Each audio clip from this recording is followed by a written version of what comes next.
نحمده ونسلم ونصلي على رسوله الكريم أما بعد فأعوذ بالله من الشيطان الرجيم بسم الله الرحمن الرحيم قال الله تعالى في القرآن المجيد يا أيها الذين آمنوا لا تقدموا بين يدي الله ورسوله واتقوا الله ان اللہ سمیع علیم یا ایہا الذین آمنوا لا ترفعوا اصواتکم فوق صوت النبی ولا تجہروا له بالقول كجهر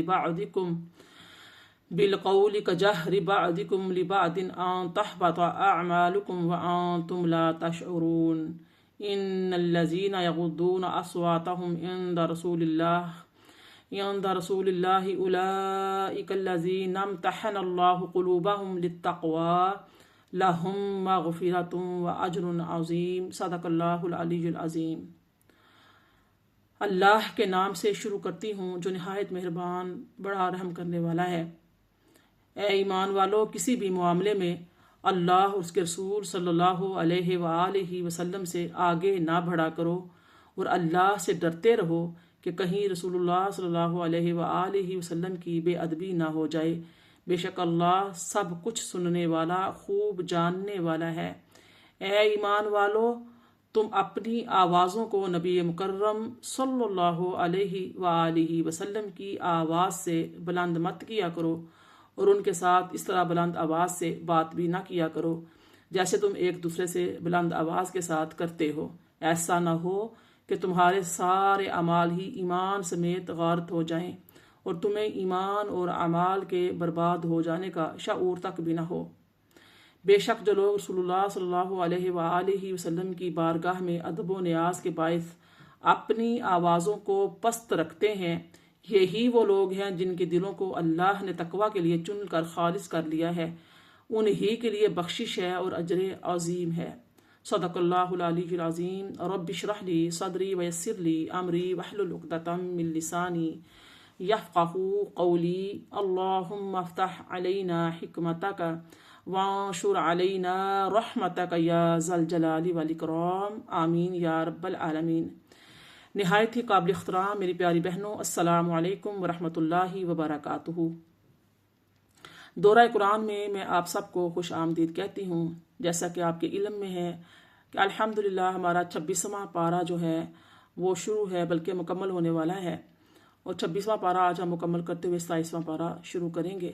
اللہ پاک سے دعا کرتی ہوں کہ اللہ پاک ہمیں والناس تک کو قرآن پاک کو مکمل کرنے کی توفیق عطا فرمائے، اور جو ہم آیات بینات پر غور و فکر کریں اللہ پاک ان پر ہمیں عمل کرنے کی توفیق دے اور اس میں استقامت نصیب فرمائے، آمین بجاہ النبی الامین۔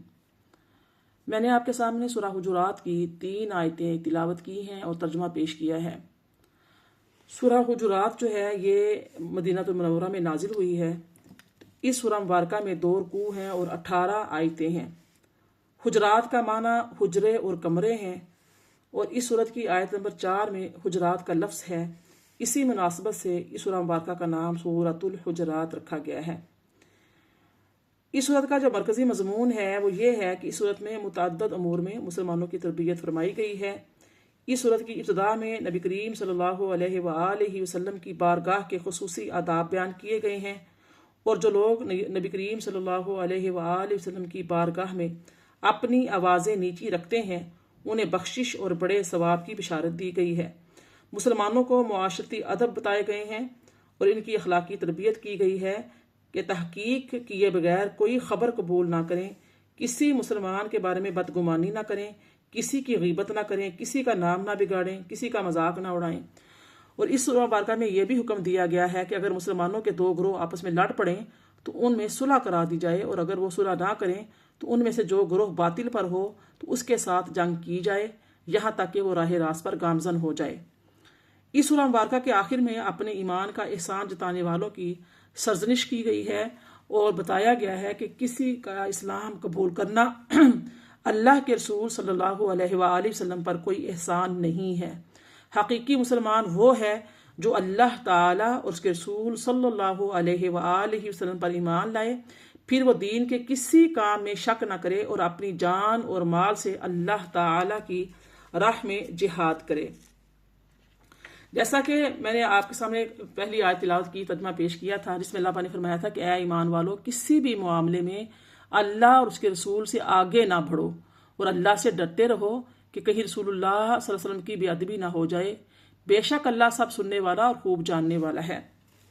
اب یہاں پر دیکھیے اس آیہ مبارکہ میں ایمان والوں سے خطاب ہے اور نبی کریم صلی اللہ علیہ وآلہ وسلم کا ادب اور احترام ملحوظ رکھنے کی تعلیم دی جا رہی ہے ایمان والوں کو۔ اور اس آیہ مبارکہ کا جو خلاصہ ہے وہ یہ ہے کہ ایمان والوں، اللہ تعالیٰ سے اور اس کے رسول صلی اللہ علیہ وسلم کی اجازت کے بغیر کسی بھی بات میں، کسی بھی کام میں، قول اور فعل میں اصلاً ان سے آگے نہ بڑھو۔ یہ تم پر لازم ہے، کیونکہ آگے بڑھنا رسول کریم صلی اللہ علیہ وآلہ وسلم کے ادب و احترام کے خلاف ہے، جبکہ بارگاہ رسالت میں نیاز مندی اور جو آداب ہیں ان کا ملحوظ رکھنا، ان کا لحاظ رکھنا لازم ہے۔ اور تم اپنے تمام اقوال اور افعال میں اللہ تعالیٰ سے ڈرو، کیونکہ اگر تم اللہ سے ڈرو گے تو یہ ڈرنا تمہیں آگے بڑھنے سے روکے گا۔ اور ویسے بھی اللہ تعالیٰ کی یہ شان ہے کہ تمہارے تمام جو باتیں ہیں، جو تم باتیں کرتے ہو، وہ تمام وہ کام جو تم کرتے ہو، اللہ ان سب کو سنتا بھی ہے اور اللہ تعالیٰ ان سب کو جانتا بھی ہے۔ اور جس رب کی یہ شان ہو تو اس کا حق بھی یہ ہے کہ اس سے ڈرا جائے۔ آپ دیکھیے کہ اس آیہ مبارکہ کا جو شان نزول ہے، اس میں مختلف قسم کی روایات آتی ہیں۔ اس میں ایک روایت یہ آتی ہے کہ چند لوگوں نے عید الاضحیٰ کے دن نبی کریم صلی اللہ علیہ وآلہ وسلم سے پہلے قربانی کر لی، تو ان کو حکم دیا گیا کہ دوبارہ قربانی کریں۔ اسی طریقے سے عائشہ صدیقہ رضی اللہ تعالیٰ عنہ سے مروی ہے کہ بعض لوگ رمضان سے ایک دن پہلے ہی روزہ رکھنا شروع کر دیتے تھے، تو ان کے بارے میں یہ آیہ مبارکہ نازل ہوئی اور حکم دیا گیا کہ روزے رکھنے میں اپنے نبی صلی اللہ علیہ وسلم سے آگے نہ بڑھو۔ تو لہٰذا اب دیکھیے اللہ تعالیٰ کی ذات نے یعنی کہ نبی کریم صلی اللہ علیہ وسلم کی بارگاہ کا ادب سکھایا ہے، فرمایا کہ اتنی شان اور اتنی بلندی ہے، تو لہٰذا آپ جو ہیں یعنی کہ آقا کریم صلی اللہ علیہ وسلم سے کسی عمل سے بھی آگے نہ بڑھو۔ تو اس آیہ مبارکہ میں اللہ تعالیٰ اور رسول کریم صلی اللہ علیہ وسلم دونوں سے آگے نہ بڑھنے کا فرمایا۔ اللہ تعالیٰ سے آگے ہونا ممکن ہی نہیں ہے، کیونکہ وہ نہ زمانے میں ہے نہ کسی مکان میں، اور آگے ہونا یا زمانے میں ہوتا ہے یا پھر کسی جگہ کسی مکان میں ہوتا ہے۔ تو معلوم یہ ہو رہا ہے اس آیت کا مقصد یہ ہے کہ رسول کریم سے آگے نہ بڑھو۔ ان کی بے ادبی دراصل اللہ تعالیٰ کی بے ادبی ہے، ان کی اطاعت اللہ کی اطاعت ہے، ان کی نافرمانی اللہ تعالیٰ کی نافرمانی ہے۔ نبی کریم صلی اللہ علیہ وسلم کے خادم کی حیثیت سے یا کسی ضرورت کے بنا پر آپ سے اجازت لے کر آگے بڑھنا، اس میں یعنی کہ ممانعت نہیں ہے۔ حدیث میں جو صحابہ کرام رضی اللہ تعالیٰ عنہ کا نبی کریم صلی اللہ علیہ وسلم کے آگے آگے چلنا مذکور ہے، وہ اس آیت میں داخل نہیں ہے، کیونکہ ان کا چلنا خادم کی حیثیت سے تھا، تو یوں ہی حضرت ابوبکر صدیق رضی اللہ تعالیٰ عنہ کی امامت کروانا بھی اس میں داخل نہیں ہے، کیونکہ آپ کا یہ عمل نبی کریم صلی اللہ علیہ وآلہ وسلم کی اجازت سے تھا۔ اس سلسلے میں علامہ اسماعیل حقی رحمۃ اللہ تعالی علیہ فرماتے ہیں کہ علماء کرام چونکہ انبیاء کرام علیہ الصلوۃ والسلام کے وارث ہیں، تو اسی لیے ان سے آگے بڑھنا بھی اس میں مانعت میں داخل ہے۔ اور اس کی دلیل حضرت ابو درداء رضی اللہ تعالی عنہ سے مروی ہے۔ آپ روایت کرتے ہیں کہ جس میں آپ فرماتے ہیں کہ نبی اکرم صلی اللہ علیہ وآلہ وسلم نے مجھے حضرت ابوبکر صدیق رضی اللہ تعالی عنہ کے آگے چلتے ہوئے دیکھا، تو ارشاد فرمایا، اے ابو درداء، کیا تم اس کے آگے چلتے ہو جو تم سے بلکہ ساری دنیا سے افضل ہے؟ اب یہاں پر یہ نقطہ ملتا ہے کہ یہ ادب ان علماء کرام کے لیے ہے جو اہل حق ہیں اور باعمل ہیں، کیونکہ یہی علماء در حقیقت انبیاء کرام علیہ الصلوۃ والسلام کے وارث ہیں، جبکہ بد مذہبوں کے علماء اور بے عمل عالم جو ہیں اس ادب کے مستحق نہیں ہیں۔ اور بعض ادب والے لوگ بزرگوں یا قرآن شریف کی طرف پیٹھ بھی نہیں کرتے، وہ یعنی کہ اس کے جو اس بات پہ عمل کرتے ہیں، وہ اس کا ماخذ جو ہے وہ اس آیت سے لیتے ہیں، دلیل اس آیت سے لیتے ہیں، تو قرآن پاک کا ادب کرتے ہیں اور اپنے بزرگوں کا ادب کرتے ہیں۔ یا ایھا الذین آمنوا لا ترفعوا اصواتکم فوق صوت النبی ولا تجہروا لہ بالقول کجہر بعضکم لبعض ان تحبط اعمالکم وانتم لا تشعرون۔ آیت نمبر 2 میں فرمایا کہ اے ایمان والو تم اپنی آوازوں کو نبی مکرم کی آواز سے بلند مت کیا کرو اور ان کے ساتھ اس طرح بلند آواز سے بات بھی نہ کیا کرو جیسے تم ایک دوسرے سے بلند آواز کے ساتھ کرتے ہو، ایسا نہ ہو کہ تمہارے سارے اعمال ہی ایمان سمیت غارت ہو جائیں اور تمہیں ایمان اور اعمال کی برباد ہو جانے کا شعور بھی نہ ہو۔ اب یہ بہت ہی امپورٹنٹ آیات ہیں۔ سورہ حجرات چھوٹی ضرور ہے لیکن اس کی جو آیات ہے بہت ہی اہمیت کے حامل ہے، اس میں ہمارے لیے بہت زیادہ سبق اور درس ہے، اور اگر ہم دل سے یہ آیات سنیں اور سمجھیں بالکل ہماری زندگیاں بدل جائیں، ہمارے اعمال بدل جائیں، اور دنیا سے جب ہم جائیں تو مجھے امید ہے کہ ہم جنت کا پروانہ لے کر ہی جائیں، کامیابیوں کا جسے اللہ نے فوز عظیم فرمایا ہے وہ فوز عظیم ہمارا مقدر ہو جائے اگر ہم یعنی کہ یہ جو معاشرتی برائیاں اس آیا مبارکہ سورہ مبارکہ میں بیان کی گئی ہیں، اگر ہم ان پر غور کریں اور عمل کرنے کی نیت کر لیں، اور عمل کرنے کی نیت نہ کریں بلکہ کوشش میں لگ جائیں، تو انشاءاللہ امید ہے کہ آئندہ رمضان آنے تک بشرط زندگی یہ تمام چیزیں جو ہمارے اعمال کافی درست ہو چکے ہوں گے۔ اس آیہ مبارکہ میں اللہ تعالیٰ نے ایمان والوں کو اپنے حبیب صلی اللہ علیہ وسلم کے 2 عظیم آداب سکھائے ہیں۔ پہلا ادب یہ سکھایا ہے کہ اے ایمان والو، جب نبی کریم تم سے کلام فرمائیں اور تم ان کی بارگاہ میں کچھ عرض کرو تو تم پر لازم ہے کہ تمہاری آواز ان کی آواز سے بلند نہ ہو، بلکہ جو عرض کرنا ہے وہ آہستہ اور پست آواز سے کرو۔ دوسرا ادب یہ ہے کہ نبی کریم صلی اللہ علیہ وسلم کو ندا کرنے میں ادب کا پورا لحاظ رکھو، اور جیسے آپ میں سے ایک دوسرے کا نام لے کر پکارتے ہو اس طرح نہ کرو، بلکہ تمہیں جو عرض کرنا ہو وہ ادب، تعظیم اور توصیف و تکریم کے کلمات اور عظمت والے القاب کے ساتھ عرض کرو، جیسا کہو یا رسول اللہ، یا نبی اللہ، اس طرح سے کہہ کر آپ سے خطاب کرو، آپ کو بلاؤ، عرض کرو، کیونکہ ترک ادب سے نیکیوں کے برباد ہو جانے کا اندیشہ ہے اور اس کی تمہیں خبر بھی نہیں ہوگی۔ مفسرین کرام نے اس آیت کی شان نزول کے بارے میں مختلف روایات ذکر کی ہیں۔ حضرت ابن ابی ملیکہ رضی اللہ تعالیٰ عنہ فرماتے ہیں کہ 2 بہترین حضرات ہلاک ہونے کے قریب جا پہنچے تھے۔ ہوا یوں کہ حضرت ابوبکر صدیق اور حضرت عمر فاروق رضی اللہ تعالیٰ عنہما نے نبی کریم صلی اللہ علیہ وسلم کی بارگاہ میں اس وقت اپنی آوازیں اونچی کر دی تھیں جب بنو تمیم کے سوار بارگاہ رسالت میں حاضر ہوئے تھے، اور ان میں سے ایک صاحب نے بنی مجاشع کی بھائی اقرا بن حابس کی طرف اشارہ کیا کہ انہیں ان کی قوم کا حاکم بنا دیا جائے، اور دوسرے نے ایک اور شخص کی جانب اشارہ کیا۔ حضرت ابوبکر رضی اللہ تعالیٰ نے حضرت عمر فاروق رضی اللہ تعالیٰ سے کہا کہ آپ یہ کہہ کر میری مخالفت کرنا چاہتے ہیں؟ تو حضرت عمر فاروق رضی اللہ تعالیٰ نے کہا میں تو آپ کی مخالفت کرنا نہیں چاہتا۔ یہ گفتگو کرتے ہوئے ان دونوں حضرات کی آواز بلند ہو گئی۔ اس پر اللہ تعالیٰ نے یہ آیہ مبارکہ نازل فرمائی کہ یا ایھا الذین آمنوا لا ترفعوا اصواتکم فوق صوت النبی۔ اب اس بارے میں بخاری شریف کی جو روایت ملتی ہے کہ حضرت عبداللہ بن زبیر رضی اللہ تعالیٰ سے یہی واقعہ مروی ہے کہ البتہ اس کے آخر میں یہ ہے کہ اس کی گفتگو کے دوران ان کی آواز بلند ہو گئی تھی، تو اس پر یہ آیات جو ہے وہ نازل ہوئی ہیں۔ میری پیاری بہنوں، جب یہ آیہ مبارکہ نازل ہوئی تو صحابہ کرام رضی اللہ تعالیٰ عنہ بہت زیادہ محتاط ہو گئے۔ نبی کریم صلی اللہ علیہ وآلہ وسلم سے گفتگو کے دوران بہت سی احتیاطوں کو اپنے اوپر انہوں نے لازم کر لیا تاکہ آواز زیادہ بلند نہ ہو جائے۔ اپنے علاوہ دوسروں کو بھی اس ادب کی سختی سے تلقین کرتے تھے۔ اسی طرح آپ کے وصال ظاہری کے بعد آپ کو روضہ انور کے پاس خود بھی آواز کبھی بلند نہیں کرتے تھے اور نہ دوسروں کو بھی آواز اونچی کرنے سے منع کرتے تھے۔ حضرت ابوبکر صدیق رضی اللہ تعالیٰ عنہ فرماتے ہیں کہ جب یہ آیہ مبارکہ یا ایھا الذین آمنوا لا ترفعوا اصواتکم فوق صوت النبی نازل ہوئی تو میں نے عرض کیا یا رسول اللہ صلی اللہ علیہ وسلم، اللہ تعالیٰ کی قسم آئندہ میں آپ سے سرگوشی کے انداز میں بات کیا کروں گا۔ حضرت عبداللہ بن زبیر رضی اللہ تعالیٰ فرماتے ہیں کہ جب یہ آیت نازل ہونے کے بعد آپ حضرت عمر فاروق کا فرماتے ہیں کہ حضرت عمر فاروق کا حال یہ تھا کہ آپ رسول کریم صلی اللہ علیہ وسلم کی بارگاہ میں بہت آہستہ آواز سے بات کرتے تھے، حتیٰ کہ بعض اوقات نبی کریم صلی اللہ علیہ وسلم کو بات سمجھنے کے لیے دوبارہ پوچھنا پڑتا کہ کیا کہہ رہے ہیں آپ۔ حضرت انس فرماتے ہیں کہ جب یہ آیت نازل ہوئی تو حضرت ثابت رضی اللہ تعالیٰ اپنے گھر بیٹھ گئے، اللہ تعالیٰ کی خوف کی وجہ سے کہنے لگے میں اہل نار سے ہوں۔ یا جب یہ کچھ عرصہ بارگاہ رسالت میں حاضر نہیں ہوئے تو نبی کریم نے حضرت سعد بن معاذ رضی اللہ تعالیٰ سے ان کا حال دریافت فرمایا۔ انہوں نے عرض کی کہ وہ میرے پڑوسی ہیں اور میرے معلومات کے مطابق انہیں کوئی بیماری بھی نہیں ہے۔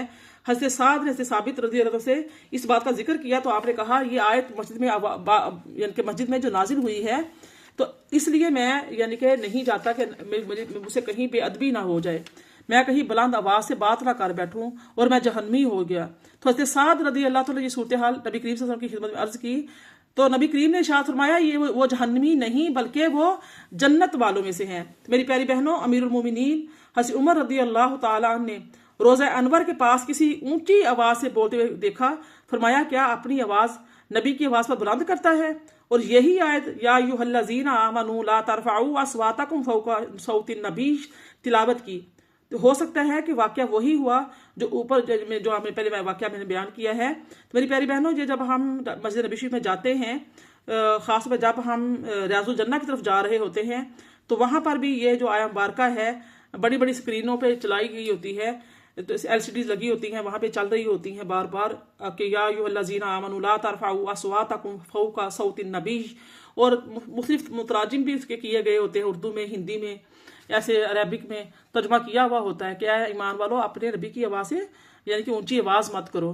تو ادب کا لحاظ بہت زیادہ، جب ہم وہاں پہ پہنچیں تو چیخو پکار، اونچی اونچی شور شرابہ، دھکم پیل، اس کے بعد پھر درود و سلام اونچی آواز میں پڑھنا، نعت خوانی وہاں پر اونچی اونچی آواز میں بیٹھ کر کرنی، جبکہ وہاں کی جو لڑکیاں ہیں، دربان جو لڑکیاں نگران ہوتی ہیں، وہ روک رہی ہوتی ہیں آ کر بار بار، لیکن ہماری بہنیں خیر سے وہ تو نعتوں کی ڈائریاں لے کر گئی ہوتی ہیں، اور وہاں پر بیٹھ کر انہیں یہ کرنا ہوتا ہے اونچی آوازوں میں۔ نبی کریم صلی اللہ علیہ وآلہ وسلم کی بارگاہ کا ادب ہے، جتنا بھی زیادہ ادب کیا جائے، جتنا کیا جائے اتنا کیا کریں، کہیں یہ نہ ہو کہ وہاں جا کر سارے اعمال ہی غرض کر کے آ جائیں۔ تو ہمیں ادب کا خیال کرنا چاہیے۔ تو یہ چیز ہے کہ بے شک وصال کے بعد بھی نبی کریم صلی اللہ علیہ وسلم کی عزت ایسی ہے جیسی آپ کی ظاہری حیات تھی۔ یہ حضرت ابو جعفر رضی اللہ تعالیٰ سے عاجزی کا اظہار کیا اور کہا کہ اے عبداللہ، میں قبلہ رو ہو کر دعا کروں یا رسول اللہ، یا میں یعنی کہ رسول اللہ صلی اللہ علیہ وسلم کی طرف رخ کر کے یعنی کہ دعا کیا کروں، درود و سلام پڑھا کروں؟ تو اس پر امام مالک نے فرمایا تو حضور اکرم صلی اللہ علیہ وسلم سے کیوں رخ پھیرتا ہے؟ حالانکہ حضور انور قیامت کے دن اللہ تعالیٰ کی بارگاہ میں تیرے اور تیرے جد امجد حضرت آدم علیہ السلام کے وسیلہ ہیں، تو حضور پر نور کی طرف رخ کر اور شفاعت کی درخواست کر، اللہ تیرے لیے شفاعت کو قبول فرمائے گا۔ جو وہاں جب جاتے ہیں تو وہاں پہ شرک کر کے پیچھے ہٹا دیتے ہیں کہ قبلہ کی طرف منہ کرو، ادھر منہ کرو، ادھر منہ نہ کرو، اور یہیں سے لوگوں نے یہ نکال لیا، جب ہم سلام پڑھتے ہیں تو لوگ کیا کرتے ہیں جی قبلہ کی طرف منہ کرو، قبلہ کی طرف منہ کرو، سلام میں محفلوں میں سلام ہوتا ہے تو یعنی کہ قبلہ کی طرف منہ کروا دیتے ہیں، وہاں سے انہوں نے لے لیا، پتہ نہیں کوئی غلط ہو گیا ہے۔ ایسا نہیں۔ اب یہاں پہ دیکھو ایسے امام مالک کیا فرما رہے ہیں کہ کیوں اپنے نبی کی صلی اللہ علیہ وسلم سے رخ موڑتا ہے؟ قیامت کے دن اللہ تعالیٰ کی بارگاہ میں تیرے اور تیرے جد امجد حضرت آدم وسیلہ ہیں، تو ان کی طرف رخ کر اور شفاعت کی درخواست کر، اللہ تعالیٰ تیرے لیے شفاعت قبول فرمائیں گے۔ امام مالک مسجد نبوی میں درس دیا کرتے تھے۔ جب ان کے حلقہ درس میں لوگوں کی تعداد زیادہ ہوئی تو ان سے عرض کی گئی کہ آپ ایک آدمی مقرر کر لیں جو آپ سے حدیث پاک سن کر لوگوں کو سنا دیں۔ امام مالک رضی اللہ تعالیٰ نے فرمایا، اللہ تعالیٰ نے ارشاد فرمایا ہے یا ایھا الذین آمنوا لا ترفعوا اصواتکم فوق صوت النبی، کہ اے ایمان والو تم اپنی آوازوں کو نبی مکرم کی آواز سے بلند مت کیا کرو۔ تو آپ کہتے ہیں کہ میں رسول اللہ صلی اللہ علیہ وسلم کی عزت و حرمت زندگی اور وفات دونوں میں برابر ہے، اس لیے میں یہاں کسی شخص کو آواز بلند کرنے کے لیے ہرگز مقرر نہیں کر سکتا۔ اس طرح سے حضرت سلیمان بن حرب رحمۃ اللہ علیہ فرماتے ہیں کہ ایک دن حضرت حماد بن زید رحمۃ اللہ علیہ نے حدیث پاک بیان کی تو ایک شخص کسی چیز کے بارے میں کلام کرنے لگ گیا۔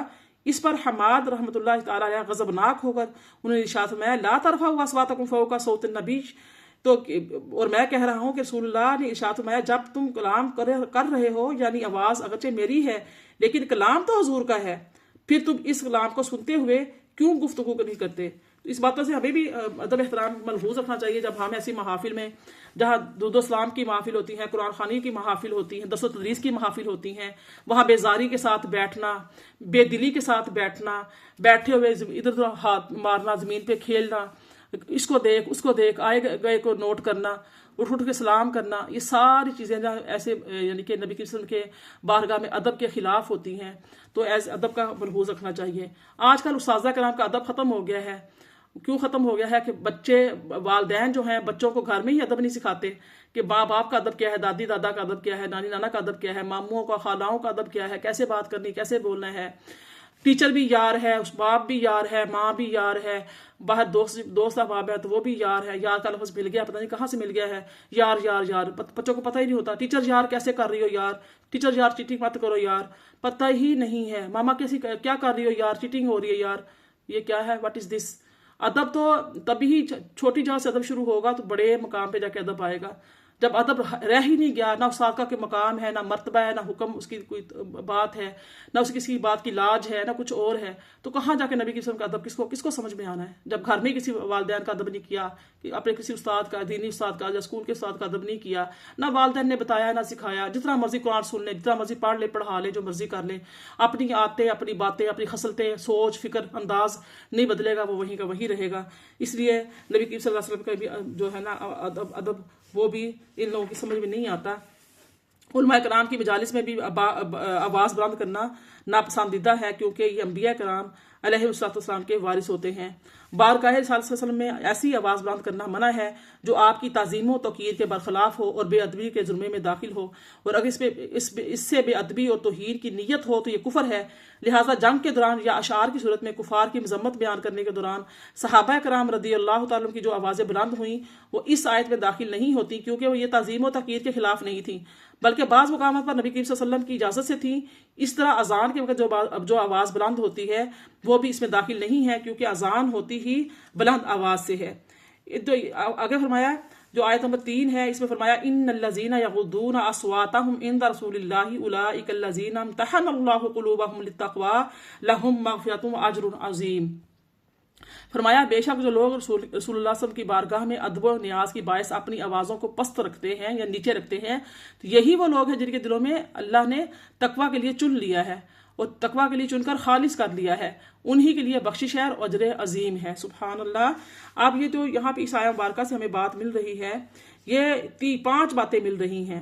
ایک تو یہ ہے کہ تمام عبادات بدن کا تقوی ہے، اور نبی کریم صلی اللہ علیہ وآلہ وسلم کا ادب دل کا تقوی ہے۔ اللہ تعالیٰ نے صحابہ کرام رضی اللہ تعالیٰ عنہ کے دل تقوی کے لیے پرکھ لیے تھے، جو انہیں معاذ اللہ فاسق مانے وہ اس آیت کا منکر ہے۔ صحابہ کرام رضی اللہ تعالیٰ عنہ میں انتہائی پرہیزگار، اللہ تعالیٰ سے بہت زیادہ ڈرنے والے تھے، کیونکہ جس نے نبی صلی اللہ علیہ وسلم کو اللہ تعالیٰ کے رسول مان لیا اور آپ کی عزت قدر تعظیم کی، آپ کے سامنے اس ڈر سے اپنی آواز تک بلند نہ کی، کہیں بلند آواز سے بولنے کی بنا پر اس کے اعمال ضائع نہ ہو جائیں، تو اس کے دل میں اللہ تعالیٰ کی تعظیم اور اس کا خوف کتنا زیادہ ہوگا۔ حضرت ابوبکر صدیق رضی اللہ تعالیٰ عنہ اور حضرت عمر فاروق رضی اللہ تعالیٰ عنہ کی بخشش کی یقینی ہے، کیونکہ اللہ تعالیٰ نے ان کے بخشش کا اعلان فرما دیا ہے۔ ان دونوں بزرگوں کا اجر و ثواب ہمارے وہم و خیال سے بالا ہے، کیونکہ اللہ تعالیٰ نے اسے عظیم فرمایا ہے۔ کیونکہ دیکھیے یا ایھا الذین آمنوا لا ترفعوا اصواتکم جب نازل ہوئی، اس کے بعد حضرت ابوبکر صدیق، حضرت عمر فاروق اور کچھ دیگر جو صحابہ کرام تھے، انہوں نے بہت ہی احتیاط لازم کر لی اور سرکار دو عالم کی خدمت اقدس میں بہت ہی پست آواز سے عرض و معروض کرتے، جیسے کہ میں نے پہلے بیان کیا ہے۔ تو ان حضرات کے حق میں یہ آیت نازل ہوئی اور ان کے عمل سراہتے ہوئے ارشاد فرمایا گیا کہ بے شک یہ لوگ ادب اور تعظیم کے طور پر اللہ تعالیٰ کے رسول کی بارگاہ میں اپنی آوازیں پست رکھتے ہیں، یہی وہ لوگ ہیں جن کے دلوں میں کو اللہ تعالیٰ نے پرہیزگاری کے لیے پرکھ لیا ہے اور ان میں موجودہ پرہیزگاری کو ظاہر فرما دیا ہے، ان کے لیے آخرت میں بخشش ہے اور بڑا ثواب ہے۔ سبحان اللہ۔ اللہ تعالیٰ کی ذات کے یعنی کہ اپنے اللہ کے نبی کے صحابہ کرام نیک بندوں پر، متقین پر بھی نظر رکھے ہوئے تھی، اور کیسے کیسے وقت تھا کہ آیات نازل ہوتی تھی آپ کے ایک ایک عمل پر، کوئی کسی بات پہ پریشان ہو جاتے تو آیت نازل ہو جاتی۔ ارشاد فرمایا ان الذین ینادونک من وراء الحجرات اکثرهم لا یعقلون۔ آیت نمبر 4 ہے، بے شک جو لوگ آپ کے حجروں کے باہر سے پکارتے ہیں ان میں سے اکثر آپ کے بلند و مقام مرتبہ اور آداب تعظیم کی سمجھ نہیں رکھتے۔ اب دیکھیے شان نزول، یہ بنو تمیم کے چند لوگ دوپہر کے وقت نبی کریم کی خدمت میں پہنچے، اس وقت نبی کریم صلی اللہ علیہ وسلم آرام فرما رہے تھے، تو ان لوگوں نے حجروں کے باہر سے نبی کریم صلی اللہ علیہ وسلم کو پکارنا شروع کر دیا اور نبی صلی اللہ علیہ وسلم باہر تشریف لے آئے۔ تو ان لوگوں کے بارے میں یہ آیت مبارکہ نازل ہوئی کہ جلالت شان کو بیان فرمایا کہ سید المرسلین صلی اللہ علیہ وسلم کی بارگاہ اقدس میں اس طرح پکارنا جہالت اور بے عقلی ہے، اتنی اونچی اونچی آوازیں لگانا صحیح نہیں ہے۔ وَلَوْ أَنَّهُمْ صَبَرُوا حَتَّى تَخْرُجَ إِلَيْهِمْ لَكَانَ خَيْرًا لَهُمْ وَاللَّهُ غَفُورٌ رَحِيمٌ۔ اور اگر وہ لوگ صبر کرتے یہاں تک کہ آپ خود ہی ان کی طرف باہر تشریف لے آتے تو یہ ان کے لیے بہتر ہوتا، اور اللہ بڑا بخشنے والا اور بہت رحم فرمانے والا ہے۔ اب یہاں پر بھی ادب کی تلقین کی گئی ہے کہ نبی کریم کو پکارنے کی بجائے صبر اور انتظار کرنا چاہیے تھا، یہاں تک کہ آقا کریم صلی اللہ علیہ وسلم خود حجرے سے باہر نکل کر آ جاتے، اور اس کے بعد آپ یہ لوگ جو ہے نا وہ آپ سے عرض کرتے۔ حضرت عبداللہ بن عباس رضی اللہ عنہ اور حضرت ابی بن کعب رضی اللہ تعالیٰ عنہ سے قرآن مجید کی تعلیم حاصل کرنے اور ان کے گھر تشریف لے جاتے تو دروازے کے پاس کھڑے ہو جاتے اور ان کا دروازہ کھٹکھٹاتے، بلکہ خاموشی سے انتظار کرتے رہتے یہاں تک کہ وہ اپنے معمول کے مطابق باہر تشریف لے آتے۔ حضرت ابی بن کعب رضی اللہ تعالیٰ عنہ کو حضرت عبداللہ بن عباس رضی اللہ تعالیٰ عنہما کا یہ طرز عمل بہت برا معلوم ہوا، تو آپ نے ان سے فرمایا آپ نے دروازہ کیوں نہیں بجایا تاکہ میں فوراً باہر آ جاتا اور آپ کو انتظار کی زحمت نہ فرمانی پڑتی۔ تو حضرت عبداللہ بن عباس رضی اللہ تعالیٰ عنہ نے جواب دیا، عالم اپنی قوم میں اس طرح ہوتا ہے جس طرح نبی اپنی امت میں ہوتا ہے، یعنی عالم نبی کا وارث ہوتا ہے۔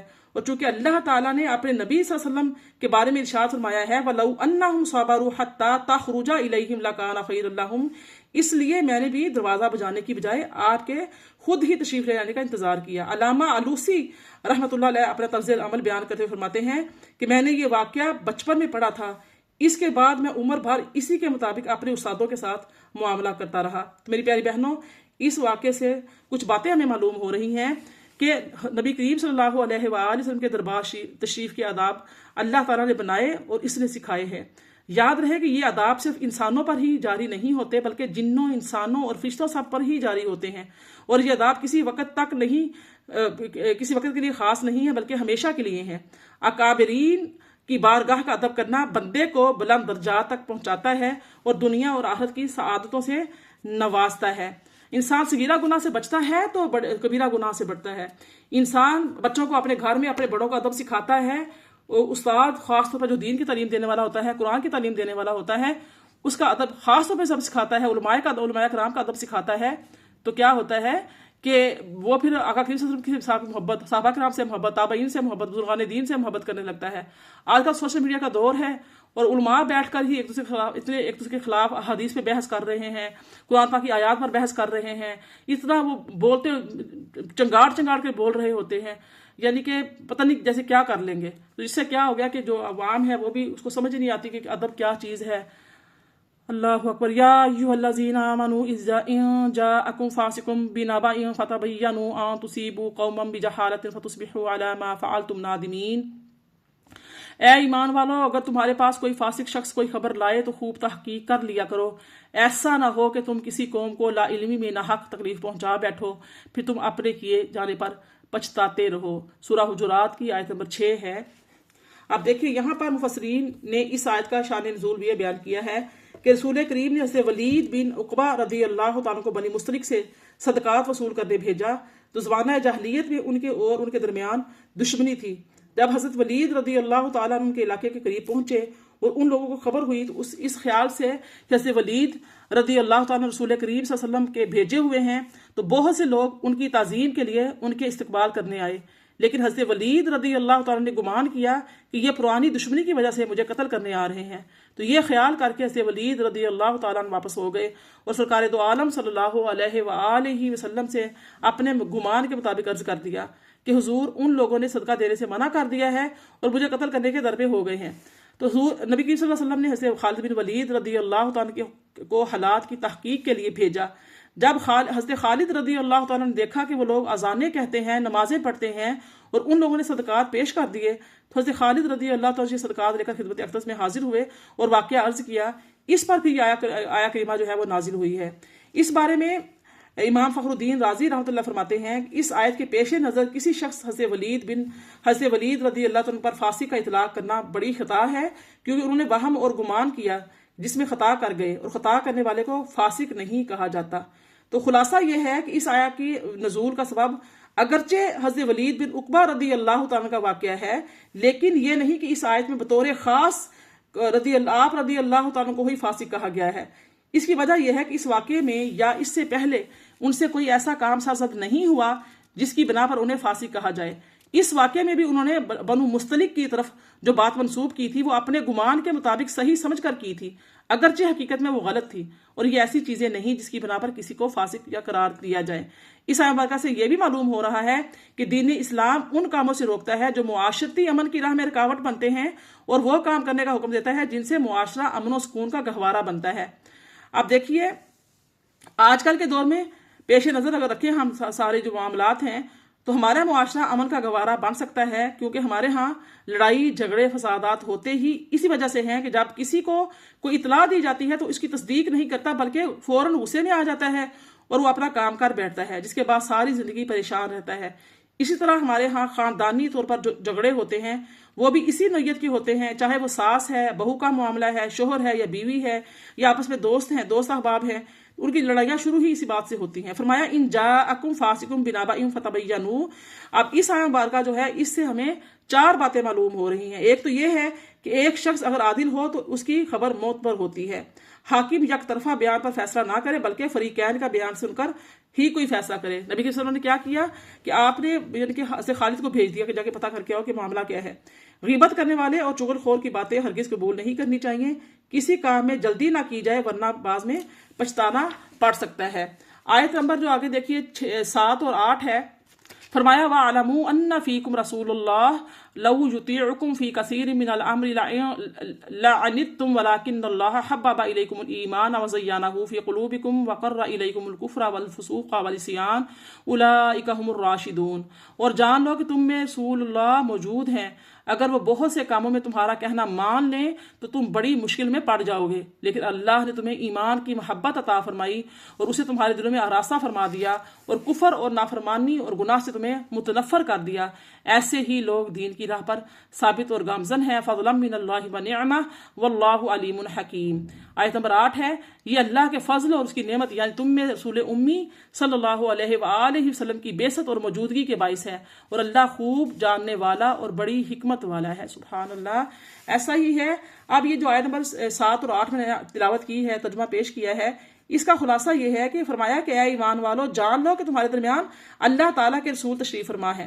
اگر تم میں سے کوئی ان سے جھوٹ بولے گا تو اللہ تعالیٰ انہیں خبردار کر دے گا بذریعہ وحی، اور اس کے حکم سے تمہارا حال ظاہر کر کے تمہیں رسوا کر دیں گے، لہٰذا تم ان سے کوئی باطل بات نہ کہو، اور یاد رکھو کہ اگر تمہارے بتائے ہوئے بہت سے معاملات میں وہ تمہاری بات نہیں مانے اور تمہاری رائے کے مطابق حکم دے دے تو اس کا نتیجہ یہ ہوگا کہ تم ضرور مشقت میں پڑ جاؤ گے، لیکن اللہ تعالیٰ نے تم پر رحم کرتے ہوئے انہیں اس سے بچا لیا ہے اور تمہارے دل میں ایمان کی محبت ڈال دی ہے اور اسے تمہارے دلوں میں آراستہ کر دیا ہے، جس کی برکت سے تم رسول کریم کی حکم عدولی نہیں کرتے اور کفر اور حکم عدولی اور نافرمانی تمہیں ناگوار کر دی گئی ہے، جس کے باعث تم نافرمانی متنفر ہو۔ ایسے ہی لوگ رشد و ہدایت والے ہیں اور اللہ تعالیٰ کے فضل و احسان سے حق راستے پر قائم ہیں۔ اللہ تعالیٰ کی یہ شان ہے کہ وہ ان کے احوال کا علم رکھنے والا ہے اور ان پر جو ہے انعام فرمانے والا اور حکمت والا ہے۔ وَاعْلَمُوا أَنَّ فِيكُمْ رَسُولَ اللَّهِ۔ اس آیت سے ہمیں کچھ باتیں معلوم ہو رہی ہیں۔ پہلی تو یہ ہے کہ نبی کریم صلی اللہ علیہ وسلم کی بارگاہ میں جھوٹ بولنا سخت گناہ ہے۔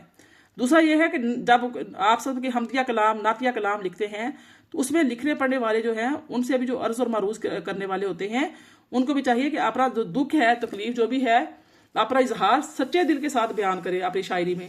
ایمان جو ہے ایمان پیارا معلوم ہونا اللہ کی تعالیٰ کی بہت بڑی رحمت ہے۔ ایمان کا کمال اپنی کوشش سے نہیں بلکہ اللہ تعالیٰ کی فضل سے نصیب ہوتا ہے۔ گناہ نہ کرنا بھی کمال ہے، لیکن گناہ سے دل میں نفرت پیدا ہو جانا یہ بہت بڑا کمال ہے، کیونکہ یہ نفرت گناہوں سے مستقل طور پر بچا لاتی ہے۔ ہم جب کسی چیز سے نفرت کر لیتے ہیں نا تو پھر ہمیں وہ چیز چھوڑنا ہمارے لیے بہت آسان ہو جاتی ہے۔